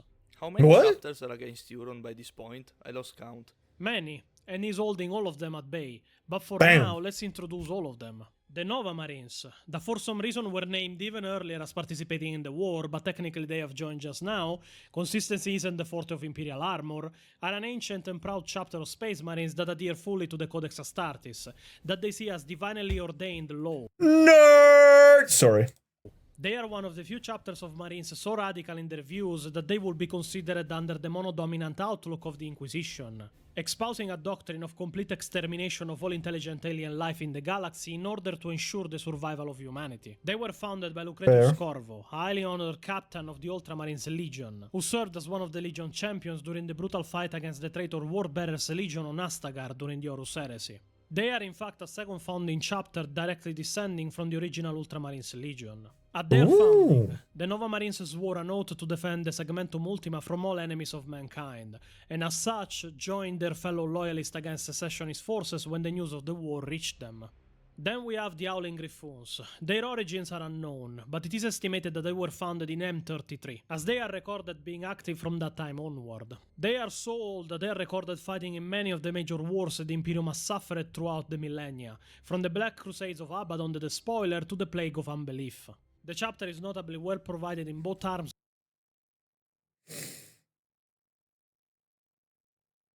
So, in Earth years, that would be 24,000 years, since 1 year has 1,000 days. Wow. Damn. God damn. And war gear, as they are always fighting in the most bitterly contested campaigns. Their forge is so ancient and so extensive to keep them supplied that they are one of the few chapters capable of manufacturing some rarer Space Marine equipment, such as Land Raider Prometheus and advanced Mark 8 Errant power armors in noteworthy numbers.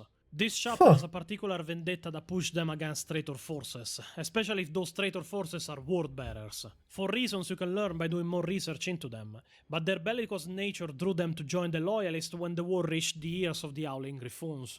And the last chapter that at the moment joined the war is the Sons of Medusa. They are a chapter with an history of ruthless efficiency and merciless persecution of the Imperium's foe. As the name already implied, they descend from the lineage of the Iron Hands, as the homeworld of the Iron Hands is in fact called Medusa. They are estimated to be created in the early 35th millennium, during a period named in Imperial history as Nova Terra Interregnum.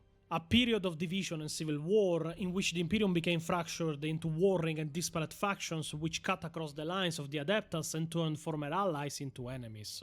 Which saw even the Iron Hands become fractured when something called the Moirai doctrines were embraced by a significant percentage of the chapter, and the solution given by the Iron Hands Great Clan Council to avoid civil war in the chapter was simple: exile the minority that had embraced these doctrines and sign a treaty on both sides binding them to never raise arms against their former brothers. It is these and more exiles from Iron Hands chapters, exiled during what is known as the Moirai Schism, that will later reorganize into the forces of the Sons of Medusa. With all these chapters involved in the war at this point, we can just call the war a book. If I had another virus bomb, I would be sending you to Madengard this time, Pio. Anyway, after the arrival of these chapters and their reinforcements, a new Lord Commander was appointed for the Scorpions, called Freaking Pio. the Karab Kuln, and he was also elected to be the new Magister Militum for the Loyalist forces, like his predecessor. Kuln quickly took control of the situation, and one of his first acts was to bring forward plans to convert the old way station on the largely abandoned mining world of Hallows Point in a major staging ground. This became the primary Loyalist base in the Maelstrom Zone, and with ships and materials moved into the system with haste, Vengeance Station, as it became known, was fully operational in under a standard Get the year. pen. Even before the station was complete, though, the Loyalists had resumed the offensive initiatives and were conducting a renewed phase of aggressive operations, opening as their spearhead were the Red Scorpions, as the entire chapter was particularly eager for battle. In the closing days on 906 and 41, the Red Scorpions and their chapter strike cruisers fought in dozens of separate void actions, from defending convoys to raiding outposts and interception of enemy shipping alongside the Raptor's chapter, turning the tables for the first time from the beginning of the conflict against Euron's raiders. At the same time, the Nova Marines and Sons of Medusa carried out probing attacks into the region of the Endymion cluster, and against the edges of the Sagan system, in order to maintain pressure on the secessionists and keep their forces as pinned down as possible. The first major fruits of this new campaign were the garrisoning of the Barren Chimera system and the setting up there of several outposts and listening stations, and a new ability to conduct sustained operations in the contested Gargatea system. Swiftly, the poisonous fence and corrosive jungles of Gargatea 3 turned into a savage battleground as raptors, salamanders, and fire angels clashed against the Astral Claws and Mantis warriors, amid the tangled and often lethal vegetation. The war on Gargatea swiftly developed into a series of running cat-and-mouse engagements of ambush and counterattack,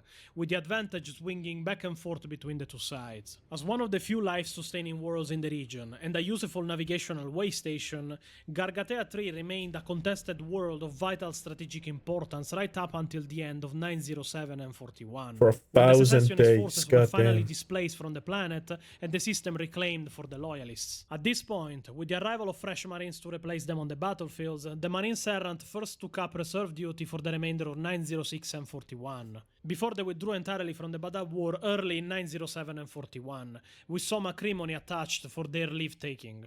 The increasingly embittered survivors of the Firehawks chapter were forcibly retired to the rearguard for a time by the newly appointed Lord Commander Karab Kuln of the Red Scorpions, to avoid further trouble in the ranks of the Loyalist forces.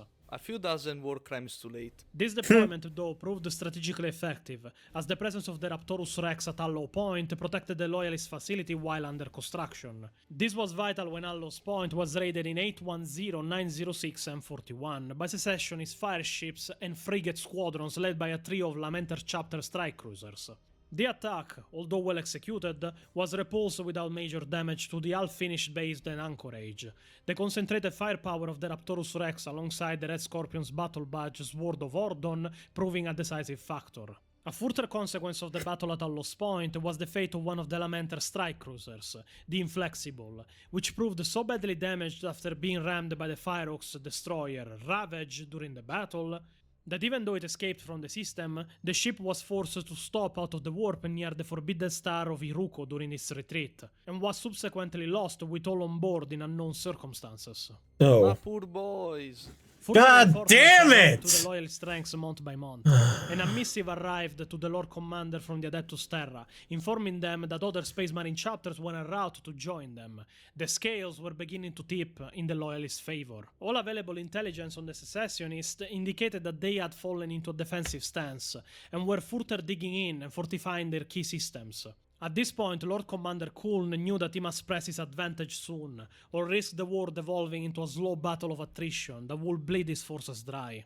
The first move towards this will be the relief of the fortress ward of Sorngrad. His southern continental citadels were still managing to hold out against the secessionist aggression by dint of heroic self-sacrifice and bloody-minded faith in the God Emperor, born of a millennia in the shadows of the Maelstrom and his many horrors. But even this could not last much longer. The Raptors and the Salamanders were the chapters given this task of intervention, and they deployed a strike force on a long-range incursion mission behind secessionist lines in the battle barge Spire of Glory and War Talon. On arrival in the system, not even their combined firepower was enough to affect a landing, and they were forced to pull back, the War Talon suffering heavy damage in the failed assault. Neither chapter, however, were ready to admit defeat, and after the gathering of intelligence from the beleaguered Sangrad Southers, a highly unorthodox battle plan dubbed Operation Sedna was quickly formulated and put into action.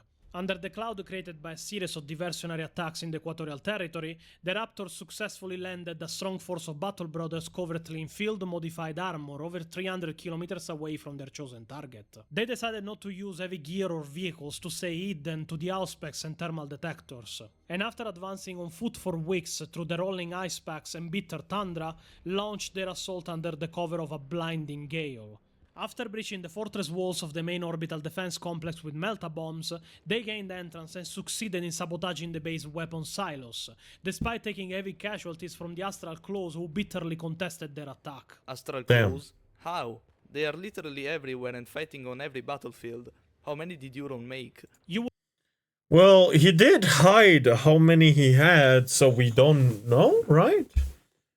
Would like to know, Pio? I'm sure some people noticed that I mentioned during the video that he was suspicious even for the loyalists that they were still fighting like at full strength. Wait a bit and you will see how many he made. Now free to move into close orbit, the two battle barges descended to bombard the planet. Gary Coleman, hi! Wait, hold on. 3506. I remember that number! Hello! From the upper atmosphere. I don't remember where smashing from. the secessionist held positions into surrender. Bad memory. And finally Sorry. liberating Surngrad from the grasp of Euron's forces. With Surngrad once more into loyalist hands, the task of quickly rebuilding the planet's defenses went to Learn the of a twist. as the War Talon Empire of Glory stayed as sentries in orbit, ready to intervene in case of a counterattack. Surngrad marked a turning point in the war, and the beginning of a potential wedge that could be driven down the middle of the secessionist worlds. But before anything more could be gained, dire news came from the Howling Green Focus station at the Chimera system of a deadly new threat. 907 M41 began with a disastrous defeat for the Loyalist forces. The bulk of the Executioner's chapter arrived in force in the Maelstrom Zone, and upon meeting with their advanced force aboard the flagship of the chapter, the Nightag, they conducted an immediate surprise attack at Chimera. This at a stroke succeeded in destroying the Loyalist outpost, listening station, and the vital astropathic relay complex on the night moons of the Chimera system. Outnumbered as well as overwhelmed by the force and speed of the assault, the Howling Griffoon's chapter forces garrisoning the Chimera system fought brutally as the bastions and stations on the planet fell one after the other, despite their defense. The blood of the Howling Griffoons spilled into the airless dust, as they sought to prevent the Executioners from overwhelming and annihilating the Loyalist emplacement. Once the strategic objectives were achieved, the Executioners withdrew from the field, even if it was in their power to kill the remaining Loyalist survivors if they so wished. This provoked consternation from Lofty Euron, but aware of the dangerous temperament of the Executioner's commander, the High Chaplain Tulsa Kane, he didn't send any formal reprimand to them, instead welcoming them into the battle for the secessionist cause. Mid-907, M41. Perhaps unsurprisingly given the tide of war that had at this point overtaken the Maelstrom Zone, attacks from unaligned raiding forces and Xenos races that lived and hid in the Maelstrom Zone dramatically increased, reaching a new height during 907 and 41. The brooding malevolence of the Maelstrom behind them, and the Loyalists to the fore, it is apparent that the secessionists suffered the worst at the hand of non-aligned forces during the BADAP War. During this period, Orc Gorechomp, a pirate clan warband, spilled from the Greenskins' infested Kala system with a score to settle. Their terror ships assaulted secessionist supply convoys between the Endymion cluster and the BADAP sector, and ultimately gave battle to the Mantis warriors at Endymion itself. There, a force of Orklanders put down an estimate 20,000 boys strong warband, equipped with a profusion of battle wagons, buggies, and cans of many types, which proceeded to slaughter the planet's meager garrison. The Mantis warriors were forced to pull back and counter-invade Endymion, lest they lose the world, meeting the Orcs in a rapid-moving land battle on the dust plains of Oarella. Here, the chapter's Predator and Razorback squadrons, supported by wave after wave of Thunder or gunship airstrikes, succeeded in pulling out a 50-kilometer-long zigzag trail of burning orc wrecks and shredded bodies by repeated feigned retreats in front of the enraged orcs. The orc attack against the cluster was extremely serious, but far worse in potential implication was the growing threat of the demon-tainted Corsair cults based on the blighted world of Magog, whose increase in power had actually driven forth the recently defeated orcs. Soon the secessionists were forced to take preemptive action and launch a direct assault of that hellish planet, which despite a prior Exterminatus campaign, had long remained a thorn in the Maelstrom Warder's side. An astral close battle barge under the command of Corian Sumatris, one of Euron's most seasoned battle leaders, was recalled from the front lines to conduct an attack on Magog, along with 2 companies of the chapter and a strong force of astral claws and Lamenter's Terminators, handpicked for the mission. The losses suffered during the decapitation raid on Magog were high, but the Terran knew that they could ill afford not to take the opportunity to cut off the threat while it was still forming. Had they not done so, they could have raised a war on 2 fronts if they allowed the horrors being birthed on Magog to reach their fruition. But by doing so, they were unable to reinforce their flank when a fresh enemy took to the conflict stage. But before that, Pio, it is the moment. What moment? Do you remember what I said during the video of the Space Marines against the Inquisition, Pio, about the Tiger Claws? No, it was months ago. I have a life to live in the basement you lock me in when a video ends. The rest of the events involving the surviving Tiger Claws will have to wait until I decide to make a video that talks about the BADAP War. Oh, come on, you can't end a video like that. Damn. Oh, yeah, that. Well, it is time to conclude that story. Wait, you programmed this for months? And various videos we already made contain stories and parts of lore that go even deeper into some of the stories mentioned in the BADAP War. Were you planning all of this from that video? Maybe. Are you sure you're not Alfarius? Don't be ridiculous, Pio. In 151, 908, and 41, an inquisitorial interrogation of an Astral Claws apothecary captured during the battle for Sungrad Polar Fortress revealed to the genuine shock of his interrogators that the prisoner was not in fact an Astral Claw to begin with, but was in fact a former member of the Tiger Claws, a chapter long thought lost. During the interrogation, the Tiger Claw revealed that they had come into contact with their parent chapter after their last chapter master, former Captain Vetala, had traveled to Terra to petition for the reconstruction of his chapter, and there disappeared without a trace. After reaching in secret the Astral Claws and Euron, and explaining the situation, Euron had realized that their descendant chapter was in the aim of the Inquisition, and because they descended from the Astral Claws, he decided to offer the last company of Tiger Claws left a place in the Astral Claws, to hide and fight side by side as brothers, and give relief to the Astral Claws that by that point were stretched thin from the fighting. If you want to know exactly what happened to the Tiger Claws before this point, just go and watch the video on the Space Marines against the Inquisition we released, but for the rest, this is where their story ends. The Inquisition from that point unleashed in utter secrecy a planned series of stalk and capture raids by Space Marine and Inquisition forces, operating within the Maelstrom. I only ever read one lore novel of 40k. It was still pretty good as a standalone. Yeah, I have not read any, but holy shit. This world building is huge, and when I learned, like, half an hour ago or something, that the years in Warhammer don't have 365 days, but 1,000 days a year, the world building technically got 3 times bigger.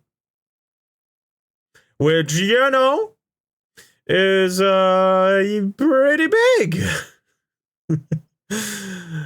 Huh. About that, huh?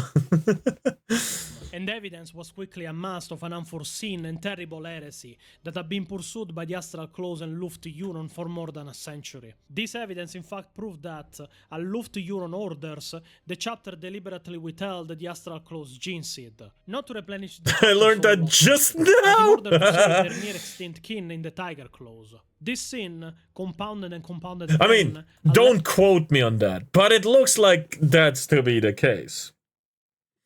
led Euron and the Astral Claws to another far more dangerous act. Repeatedly denied the reinforcements he had requested to aid him and the Maelstrom Warders in carrying out their tasks, Luft Euron, in his monumental arrogance and pride, Get the books and army books secondhand, or piracy is always the better option. We sail the 7 seas! to expand his own forces far past the levels mandated by the Codex Astartes. For at least 100 years before the outbreak of the conflict, the Astral Claws' secret goal had been the transformation of their chapters slowly into a force equal to a Space Marine Legion of old. By this example, Luft Euron, it appears, sought at first not to rebel against the Imperium, but to prove his case by deeds written in blood, a Maelstrom scourged clean, and a new realm carved out for mankind in the Emperor's name. Regardless of the folly of such a plan, it was doomed by the fickle hand of fate. Up until the outbreak of the conflict, he had sought to hide and steadily build up his forces, dispersed among the far-flung stars of the Maelstrom Zone, and far away from prying eyes. But then came the Tide Fleet, and the threat of direct scrutiny that he could not afford to tolerate, and with it came war, a war too early in the Tyrant's plan and against entirely the wrong enemy. Immediately, unexplained factors about the war, the rates of attrition, and the reported strength of the secessionist enemy were cast into a new light. New light? I have hinted for the whole video that too many Astral Claws were fighting on too many battlefields.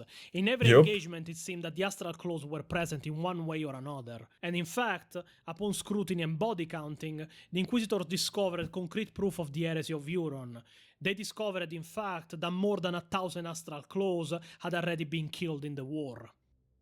Further covert investigation uncovered the fact that the Astral Claws Apothecarion have been conducting heretical experiments in rapid zygote cultivation. While largely unsuccessful, thanks to the use of his unsubmitted gene seed, the Astral Claws chapter now stood at around an estimated 3,500 battle brothers strong. Damn! In the face of this wanton heresy and deceit, and invoking all his full emergency authority, Inquisitor Legate Jarndyce Freyne condemned the entire Astral Claws chapter as excommunicate traitoris, under sentence of death, and placed their allies under official suspicion of heresy and treasonous contravention of Imperial high law. This fact fundamentally altered the nature of the conflict, and a wall of secrecy descended over the BADAP War. Well, yeah, now it's not just a war of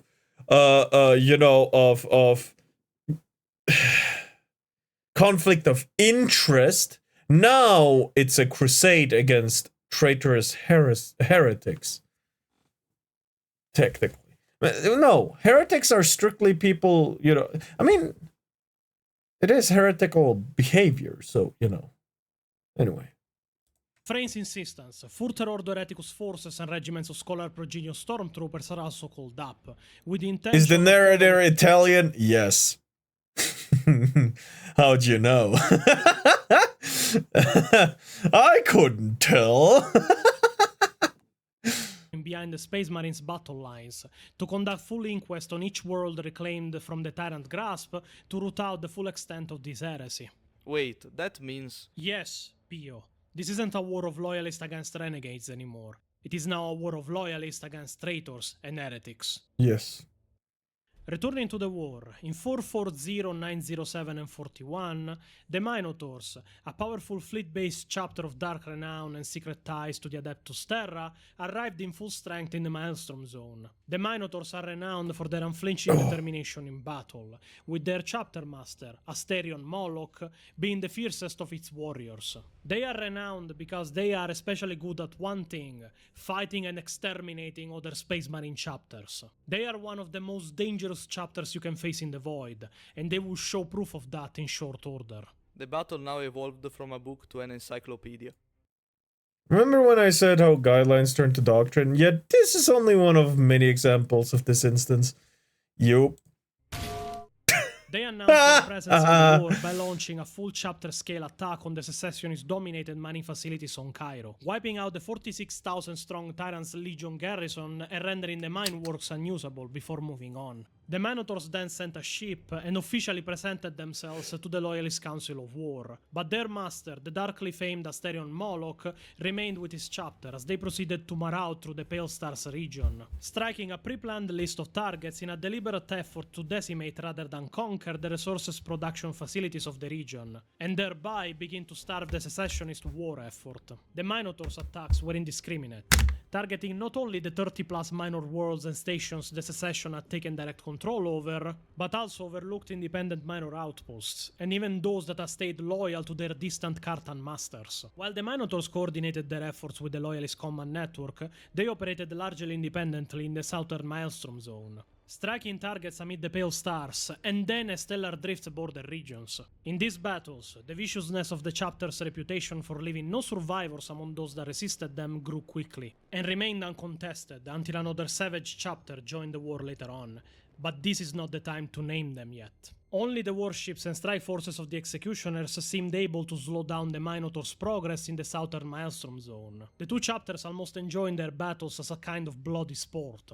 During the remainder of the year, the Minotaurs gained several important victories, effectively destroying the Tyrant's Legion force on Crow's World and Larsa in a series of savage and violent planet strikes, and forcing the Astral Claws and their puppet worlds to move from static, prepared positions, or risk having their worlds isolated and ravaged one by one. Thanks to the direct and collateral damage the Minotaurs' operations caused, it is estimated that within 1/3 of a standard year of their arrival in the region, the human population of the Pale Stars alone was reduced by more than 20%. Inquisitor Cryptor would be proud. I think Korn would be prouder. The Minotaurs stayed on purpose out of the general chain of command of the Loyalist, distancing themselves from the other chapters and deferring to Legate Inquisitor Freyne more often than High Commander Koln or his advisors. This distance was shown in that their standing representative for the War Council was the gaunt and taciturn Chaplain Encomi, whose red-rimmed eyes observed all, although he barely raised a word during the gatherings. There is no record of Asterion Moloch ever putting in a personal appearance at Council, and the only evidence he was present in the war at all comes from picked footage recovered from battle scans and fearful stories spread by the few survivors of the Minotaur's attacks. By the end of 907 and 41, thanks to a series of severe battles and brutally contested boarding actions, the secessionists began to be pushed back from several key systems and suffered severe losses. In a further blow to the secessionist cause, Viania, subject to repeated attack for the last few years, finally fell to the Loyalists after a massive joint assault by the Minotaurs and Red Scorpions chapters. Already bled dry by the secessionists and stripped of its heavy arms so that they might be used to shore up defenses elsewhere, Lufti Euron had all but abandoned the world, and the sizable Tyrant's Legion garrison stationed there to their fate. The end, when it came, was swift and brutal, as drop pods rained from the skies onto the streets of industrial plazas of the proto-hive of Kaelian in a night assault, which rent the darkness with flame. Thrown into panic and disarray by the assault, the Limarra squadrons and infantry auxilia phalanxes of the Tyrant's Legion fired on each other in the confusion, as the Angels of Death fell among them, and the city became a tangled and confused butcher's yard. By dawn, Viania was in Loyalist hands, and the Tyrant's Legion garrison was put to the sword. 908 and 41 to 910 and 41. Evidence acquired by inquisitorial agents in early 907 and 41 revealed that contacts were discovered between the Astral Claws, renegade human elements, and heretic scavengers from the Golgothan Wastes. Between them, they had devised a plan to recover buried weapons stored on the dead world of Cygnus. In response, the Loyalist forces... Holy lord, Batman. What's the time frame for this video? An hour 45 minutes. By the way, this is part 2 out of 5. We still got 2 hours, 47 minutes, and 31 minutes to go through.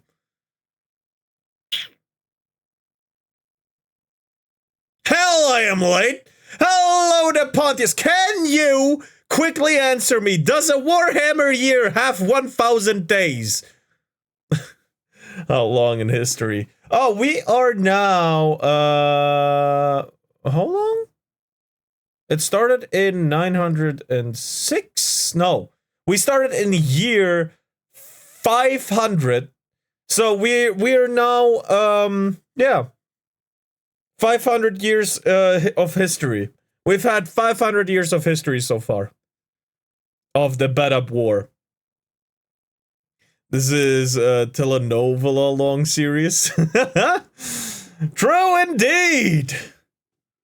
No, it's military data. I don't know how to translate it, but there's a method. Oh.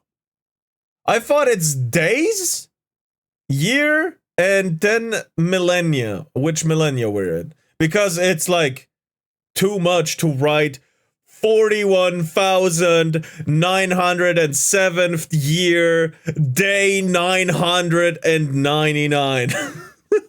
You know, I don't know. I didn't know. But yeah, okay, in that case, I might have been wrong.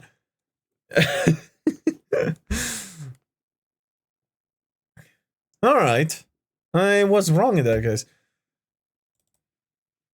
First blockaded the planet, before conducting a great sweep of the world as the numerically inferior secessionists and renegades went to ground in the shattered hive cities, relying on the hellish terrain and radiation-fogged atmosphere to prevent them being easily discovered. The scourging of Cynax required a determined and brutal campaign to scout out the Tyrant's forces, the conduct of which caused some discord between the Sons of Medusa and Space Marines of the Exorcist chapter. When did they join the war? Marines chapters are just popping in now. Yeah, the Exorcist chapter just popped in, right? I was about to ask the same thing. Thank you, Pio. Ever light series in terms of length, I might prefer long-form content. You mean like this entire stream?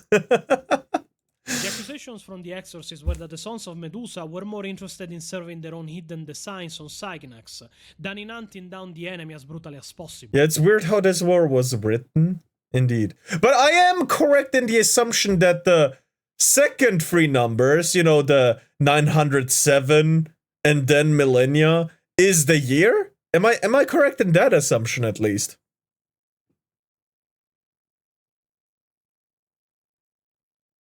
I would like to know that too. Yep. All right. Good. Good, good, good, good.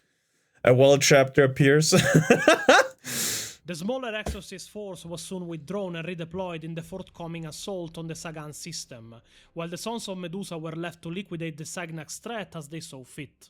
330, 908, and 41. In a major planet... But just based on the numbers, 330, based on every time this number is like lower than before, the year goes up. That's why I thought this was like 1,000 days is 1 year.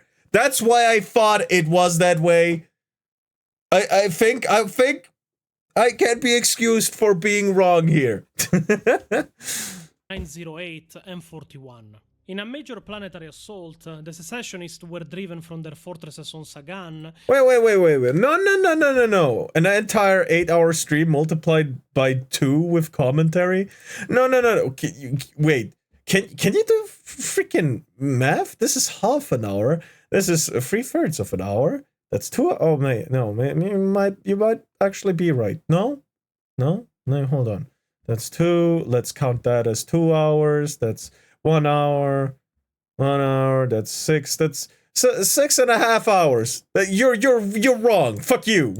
By the largest combined loyalist... Turbo up is over 6 hours. Yeah, I know. I just did the math.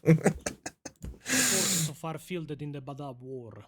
Utilizing the massive strength of the Fire Angels, Red Scorpions, and Exorcists, supported by assault specialized forces drawn from the Salamanders, Raptors, and Nova Marines. The fight improved particularly bloody, and rather than give up the strategically vital system, the secessionists chose to mount a defense at any cost. This ultimately destroyed a sizable component of their own battle line. The Astral Claws resorting to the use of viral weapons that slew tens of thousands of the world's population in a desperate attempt to either drive the loyalists from the planet or render it unusable by either side. Here, in the maze of storage compounds and tabulation houses on the formerly Administratum-controlled world's surface, the Fire Angels, fighting in full chapter strength, carried the brunt of the loyalist casualties, violently sacrificing themselves in order to contain the Astral Claw's last-ditch, borderly suicide attacks. The Second Battle of Sagan resulted in the highest death toll of any single engagement. Anyone want me to search how to translate military dates? Yes, please!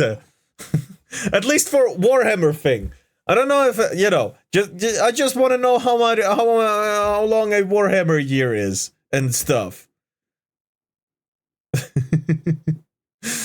Yes, please. Of the war thus far, as well as the loss of several key secessionist warship in a vain counterattack on the system. Despite paying a heavy price in blood for their prize, the successful invasion of Sagan was a major turning point in the war, with the system becoming the loyalist already base in doing the it. Maelstrom Zone, and affording them greater access to the Maelstrom Zone's primary stable warp routes, while also denying those routes to the enemy. Soon afterward, using Sagan as its supply point, Sung... Also, I have a question about the warp travel. Does the warp have like wormholes where you only have specific enters and exits? Or can you enter the warp from anywhere? Because it looks like that's not the case.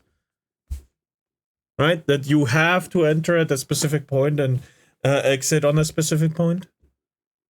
It seems to be anyway. Grad was fully relieved and reinforced, and the Endymion suppression campaign began, effectively forcing the remaining... No, but there are territories where it's safer to enter and exit. You can do it anywhere, but it's not guaranteed you will survive it. Ah! Gate system or warp? No, the warp. I see. These warriors into a purely defensive posture, and isolating them from BADAP and their allies. This effectively split the Maelstrom Zone. Well, I have one more question in that case about demons inside the warp. Does that mean that the demons are caught in the warp and have to use specific entryways like cultists as a medium to get out of the warp?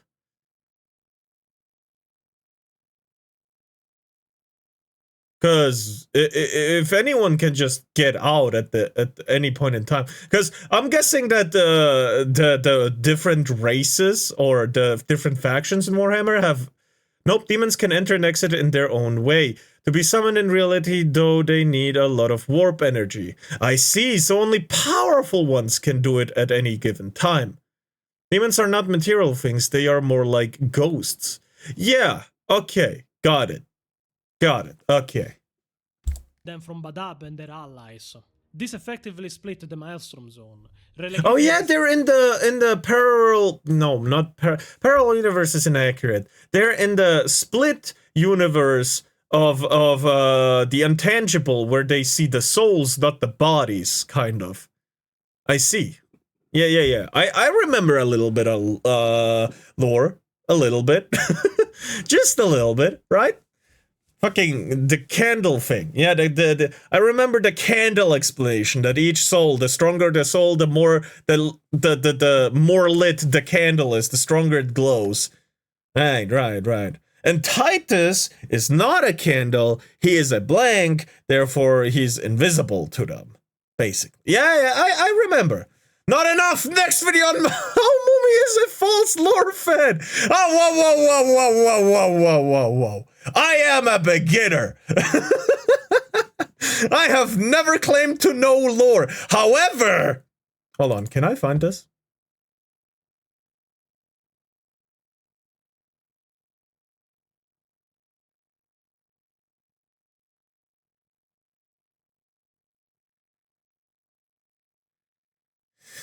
Nope. God damn it. But you will be happy to find that, unlike Bricky, I understood that in Space Marine 2, that we actually did call Caligar to our aid through the previous mission. I understood that as someone with no knowledge of the game beforehand or lore. I knew that. I understood. As soon as I heard the name Caligar, it was like a doing. He came. That's him. Also, Titus is not a blank. Marines can't be blanks. Oh, wait, what? Is he just built different in that case? Is he just Engie? He came. Mumi. You know what's making that worse? I was using the free model from VTube Studio, which is a pink-haired girl. At the time.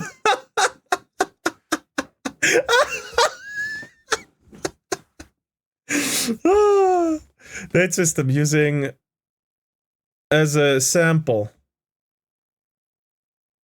What do each of the numbers mean?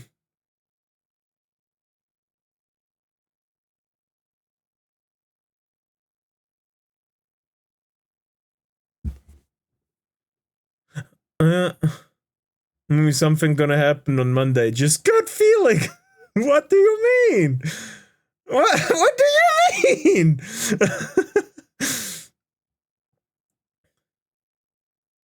Space Marines are created using genetic material of their Primarchs. Primarchs are partially warped beings. A Marine, by definition, can't be a blank while getting warped genetic material. Ah. First number is the confidence 0 to 9 as accuracy. Okay. Numbers, Mason. What do they mean? The numbers, Mason. What do they mean, Mason? The numbers!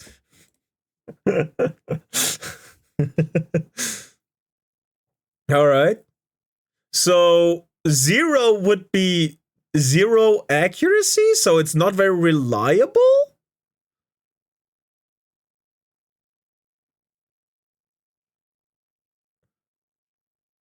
In your example specifically?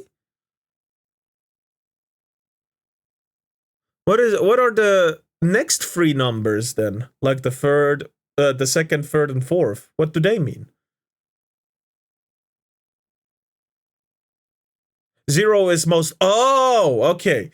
Okay. So 9 would be the most inaccurate number. Okay.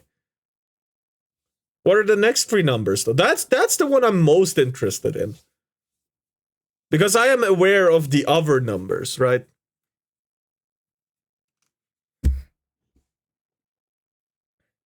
I'll let you Session type is split while to two regions, the listening. Endymion cluster and the still unbreached and heavily defended Oh, okay. Second set is a fraction of the year divided into 1,000 parts, where each part represents approximately 8 hours and 45 minutes. Oh, okay. So so I was wrong in thinking that it's 1,000 days. It is. Wow, that's accurate. Holy shit. I guess it has to be, but still, god damn.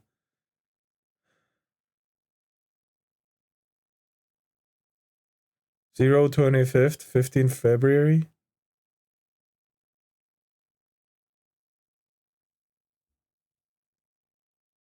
Huh. Damn.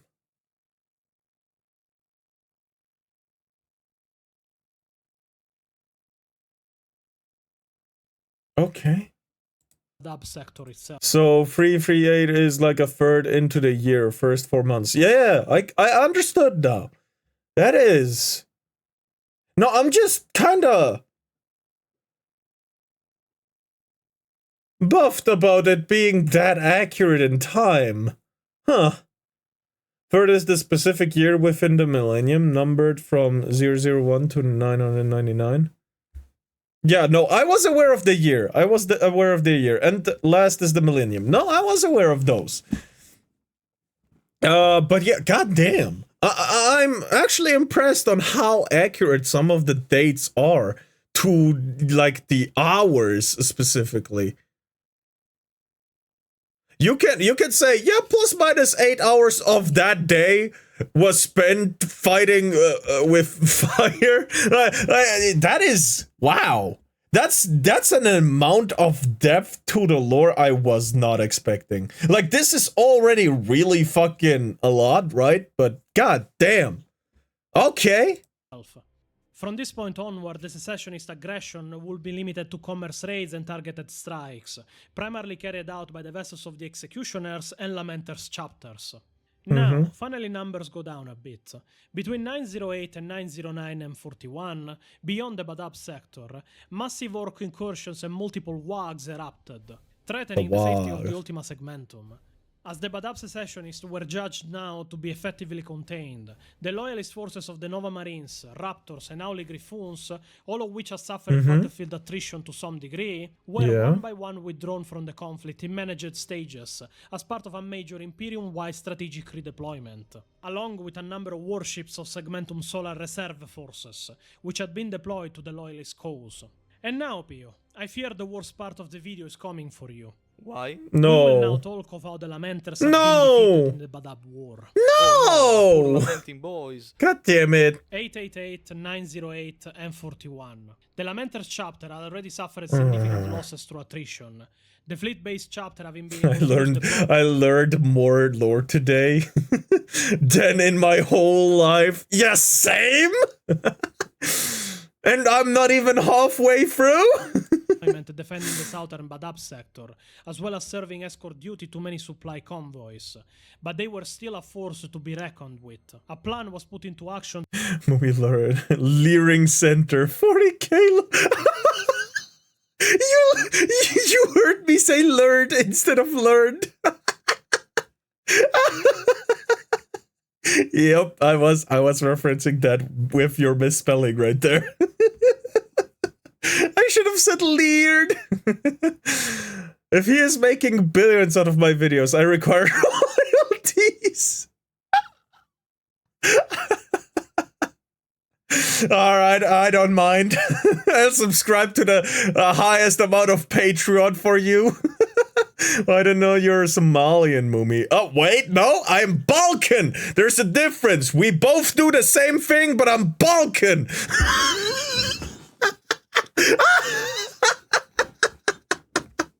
Oh, God damn it. Oh, you think I'm joking? No. Bird up, hello, sure. To escape them from Euron's claws and take them out of the war in a single battle. I am Slav. In concert with long-range augury scans and scouting missions conducted across the southern Maelstrom zone, provided the loyalists with valuable information on the chapter's movements and deployments. What was immediately obvious to them was that the chapter was being used as an ablative shield by the Tyrant of BADAB to guard his southern flank and contest the loyalist domination of the Pale Stars, while he kept the bulk of the Astral Claws in reserve, near BADAB itself. Seizing on this weakness, the Minotaur's chapter was gathered in strength to wait for By the way, the reason why I'm usually so very Slavs, I hate Slavs. Slav myself! No, the reason why I'm interested in like functional stuff like the year or the specific like tech, like warp shields, is because if I know how stuff works, I can piece together some lore stuff myself. Because, for example, if I knew that void shields don't let you teleport inside the void shield, I could have also said, yeah, that Custodes thing, bullshit, right? If I knew that beforehand, but I only know because the Pontius, that lore guy that we're watching right now, actually pointed that out. You know, in his why Femstodes can't exist, you know, video that we watched. But yeah. That's why I'm interested, because I can piece together some of the lore myself, and I do that in everything, right? Even at work with blueprints, it's like I have this piece of information, I have that. Oh, now I can make this. It's even more specific. They don't let you teleport because they themselves are teleporting fields. You know, again, I asked you that last time. That's why I know a little bit more. But yes, they display space and time upon the point of impact. To make it simply, they teleport the bullet. Yeah, I remember. Gives context to the universe. Exactly. Into the warp, so it doesn't hit you.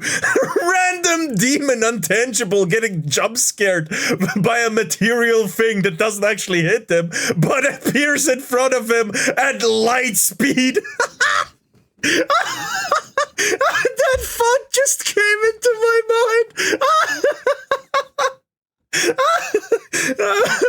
Just demons chilling, looking at which light to extinguish for food, and suddenly, big-ass rocket just tangents through you.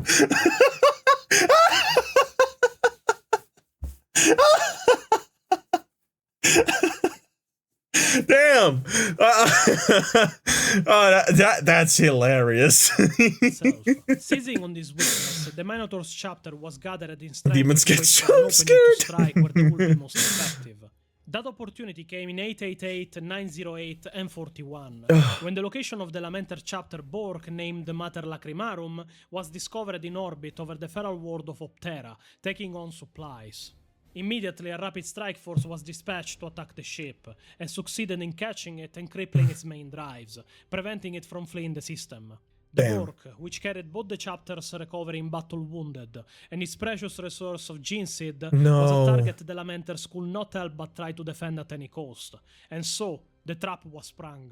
I mean, who wouldn't? From what you said, the ship is pretty much the Lamenter's hospital and transport for the wounded. Do the Minotaurs have no honor? Honor is different than duty, Pio. Keep that in mind in every armed conflict. Lured in by a God damn continuing it. series of attacks on the Bork, the bulk of the Lamenter's fleet carrying with it much of the chapter were drawn back to the Optera system, without further reinforcement from the secessionist cause. Once there, they were then engaged by the full power of the Minotaur's chapter, in a bloody battle which lasted 17 standard hours, and was fought in the most brutal ship-to-ship fighting imaginable, and upon the rocky surface of Optera 5. The Minotaurs suffered heavy casualties, but in the end overpowered their enemy by virtue of their own brutality and sheer weight of numbers. With their forces shattered, the remaining Lamenters were forced to surrender rather than risk total annihilation once the Bork had been taken and much of their fleet was left wrecked or burning. Having Damn suffered it. serious losses themselves in defeating the Lamenters, the Minotaurs claimed salvage rights to the crippled remnants of much of the Lamenters' fleet and the war gear of the Fallen.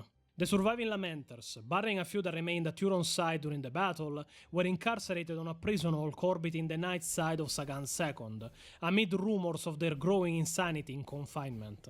Including the casualties Damn. captured in the chapter's Apothecarium during the battle, only 311 Lamenters' battle brothers survived to be interned on the prison hulk for the rest of the war. This permanently knocked the Lamenters out of the BADAP War.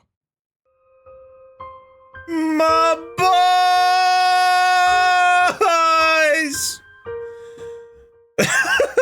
here? 897, 908. Hold on. They teleported bullets. Okay, but where? I don't know. Somewhere far. Somewhere in the earth. Boom. My yacht! Makes me think of the Space Hulk 40k game. I don't know that one. M41. In one of the most remarkable operations of the BADAP War, the Loyalists intervened in matters unfolding on the world of Angstrom.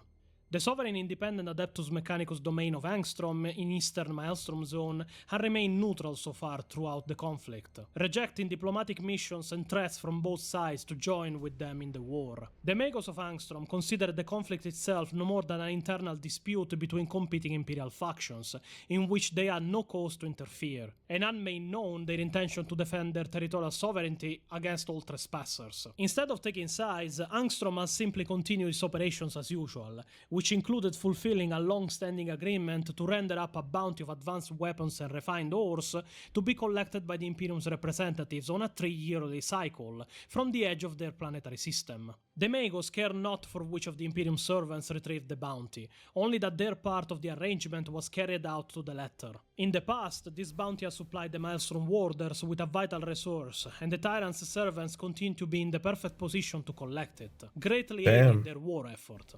This unique arrangement was to result in one of the most singular incidents of the war, as the Red Scorpions and Salamanders jointly conducted a secret plan to prevent the secessionists from claiming the bounty. They patiently infiltrated the outer system, and then deployed a small elite force covertly into Angstrom 11 before the fulfillment of the bounty, commanded in person by Lord Commander Karab Kuln and Captain Pellas Mirsan of the Salamanders. Angstrom 11 was a lifeless, turbulent volcanic world, on the edge of the Forbidden System where the contract was to be fulfilled. And with the pilots of the Salamanders, who had peerless experience in operating in hostile environments thanks to the nature of their own world of Nocturne, they managed to infiltrate a strike force on the surface of Angstrom 11 and lie undetected in waiting. In short order, the secessionists arrived in the system, and waiting until the exchange was underway, the loyalists sprung a swift ambush, sabotaging the starport base and attacking secessionist vessels as they landed to retrieve the bounty.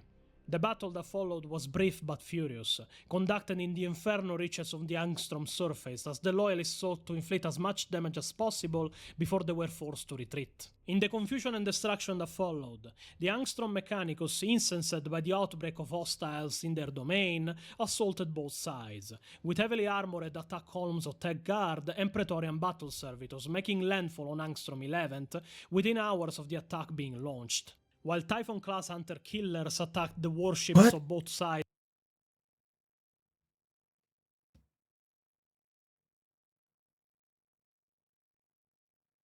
Oh, those are ships. Okay, that makes more sense. Orbit, and swiftly drove both loyalists and secessionists from the system. This will become known as the Angstrom Incident, and it was only thanks to the intervention of the Terran legates that open war with the Mechanicus forces of Angstrom was avoided, with Lord Commander Karab Kuln dispatching the remaining Firehawks and the Raptorus Rex to blockade the outer system's approaches, as a precautionary measure for the war's duration. If that bullet hits Emperor, that would be the end of humanity. No, isn't the Emperor technically, like, ever living? Same as the, like, Chaos Gods? They can't truly die, right? The only thing they do is, like, lose their body? Like, material body? Please, someone correct me if I'm spreading wrong shit! He would come back, but the throne and Terra would explode. Oh. Oh. Oh yeah, also the light beacon that everyone uses to traverse the warp would also kind of fucking be gone, and everyone in the warp currently would, you know, lose their navigation within seconds. And that's terrible. But why would Terra and the throne explode? Excess psyker energy?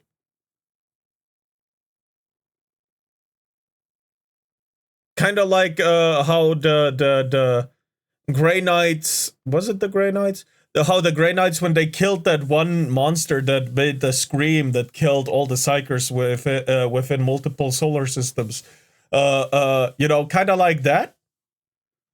Talisman of the Seven Hammers, a failsafe. If the Emperor dies, the throne instantly detonates before the demons can arrive from the webway port. Oh, right! He uses a big part of his psychic energy to block a gate on Terra from the demons. I forgot about that! Shit!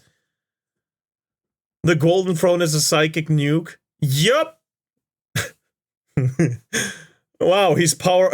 The life support for the Emperor is powered by a psychic nuke. Wow. The portal explodes, no more access. Exactly. It's the same way people get rid of cancer. That one fucking DBZ abridged movie where it's like, a kid wished for his cancer to be gone, so I killed him. No more cancer. Kind of like that. I'm learning so much right now. I am saving information that I knew but forgot. What happens to Webway? Isn't the throne connected to it? Maybe. I don't know how he actually blocks it. Well, I mean, it worked. 9 and 41. Exactly. With the vital junctions of Sagan and Viania now in their hands, and the Lamenters out of the war, the Imperium's loyalists now had effective command of the Maelstrom Zone's major warp routes, enabling them to rapidly move their forces across the region almost at will, while largely denying that ability to their enemy. This factor, combined with the Angstrom incident aftermath, which served to stir up an hornet's nest in the near Maelstrom region, effectively cut the Tyrant sphere of influence in two and contained the secession. Damn. The shift in the balance of power also effectively divided the secessionists between the Endymion cluster and the BADAP sector itself. Now only the unpredictable forces of the Executioners offered a significant threat to the Loyalist control outside of the secessionist enclaves. Of these secessionist-controlled zones, the least dangerous one to the Loyalist cause was the Endymion cluster. Here, the surviving Mantis warriors were reduced to fighting a guerrilla resistance against an ongoing Loyalist suppression campaign carried out by elements of the Fire Angels and Sons of Medusa chapters, with sporadic but bloody engagements being fought in the Tranquility, Iblis, and Sigurd systems, including one severe defeat for the Loyalist forces when the Fire Angel strike cruiser Polaris Rising was raided by the Mantis warriors under the leadership of the prophetic master librarian Halazra Red, that managed to disable the main plasma reactors of the ship before withdrawing, and left it to be destroyed by 2 orc kill cruisers. It is then that the Mantis warriors ambushed the orcs, annihilating them.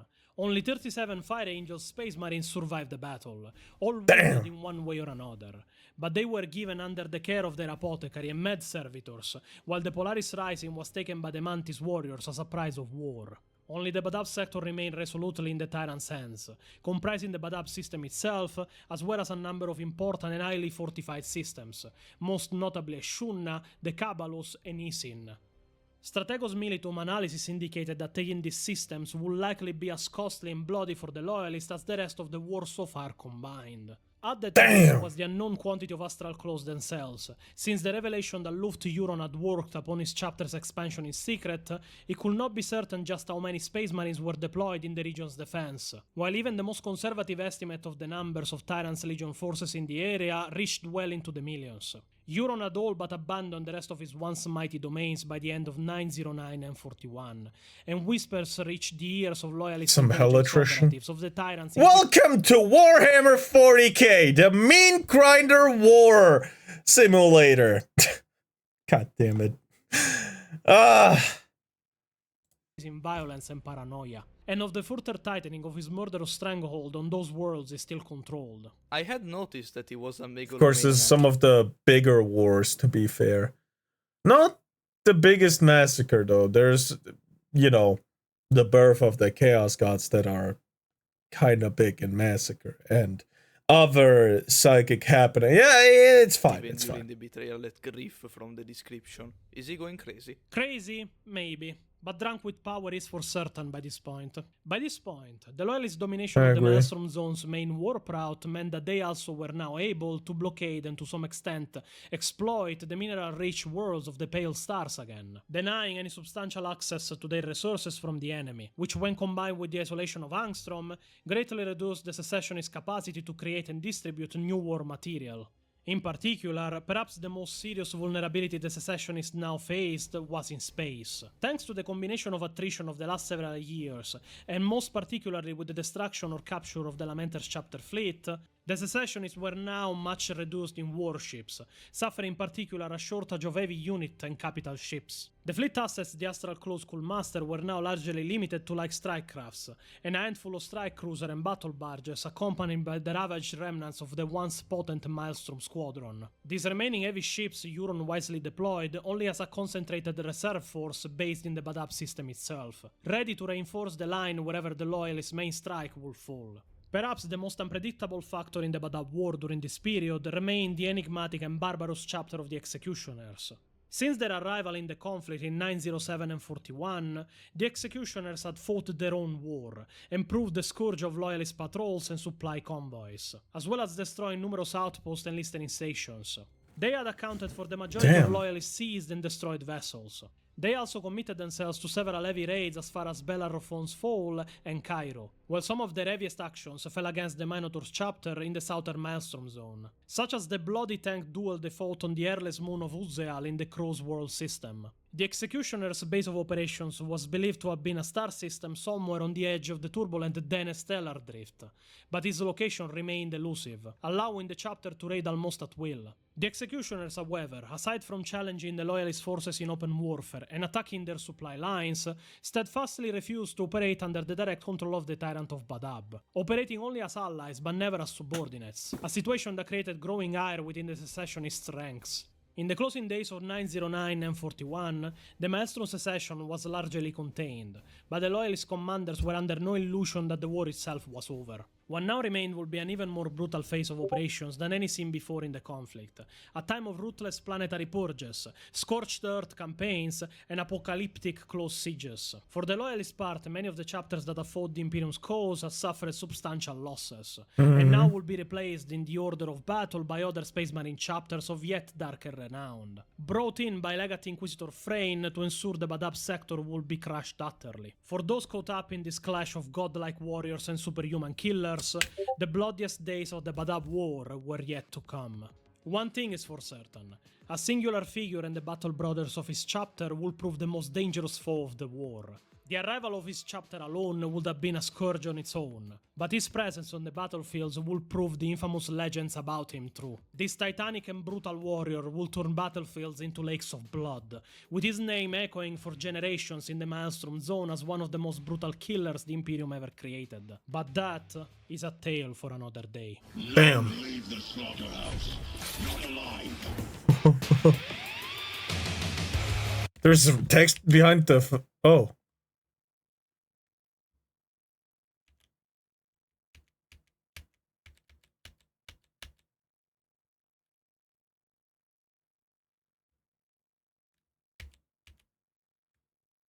Intercepted picked capture. Gas mining station, Victoria. Unknown assailant. Fatalities total. Wait, does that mean all of them died? That the fatality is like 100%? Fatality rate? Is that what it means?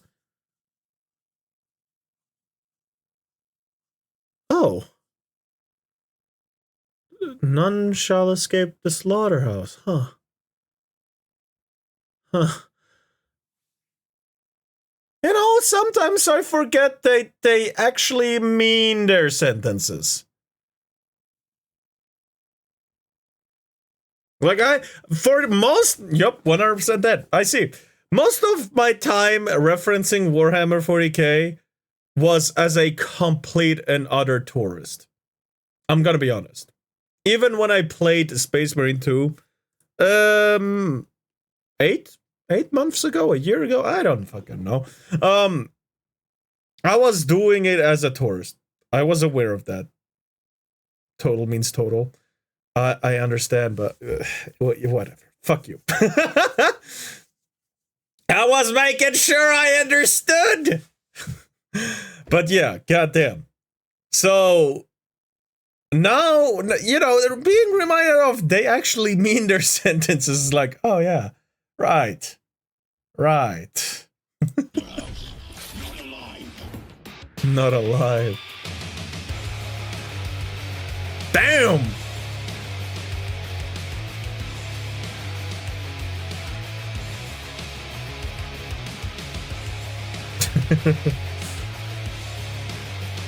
Oh yeah.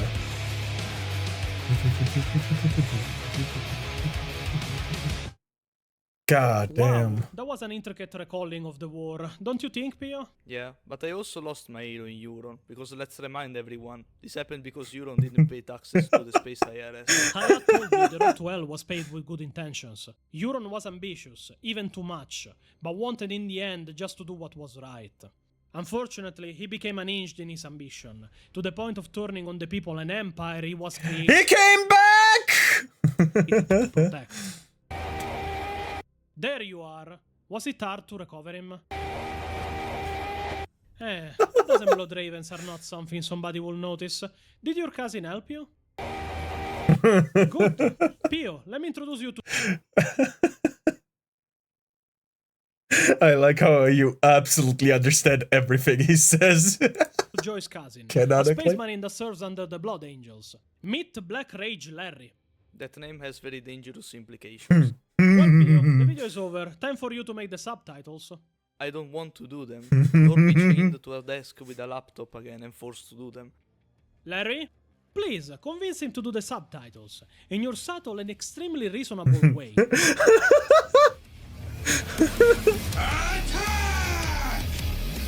The story of the BADAP War will continue in part 3, The Rise of Euron Blackheart.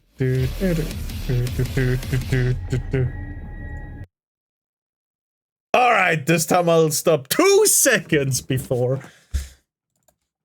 Oh my god. I'm gonna take a small little break after this video. Fill up on water and shit, because I ran out. But yeah. This took more research and longer to edit than any other video we made. Also, turn on the subtitles. There's hard Latin names that you won't understand otherwise of how they are pronounced. See you in part 3 in a month, maybe.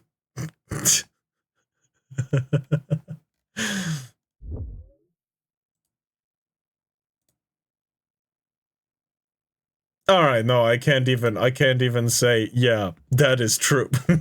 Because he does have a better upload schedule. Can't even be like, oh, yep, that's true. Be an asshole about it. Sad. But anyway, the Pontius, the part 2 of the BADAP War. I'm scared of part 3. That's 2 hours. That's gonna be a 4-hour react. Anyway, check him out. Leave a comment, like, and subscribe for sure. God damn. Usually we upload once a month. Only for the work on Armageddon, we took 2 months. No, I wasn't faulting you. Let's make it 4. Looking into the Black Rage will give you vast amounts of depression. Alright. Alright.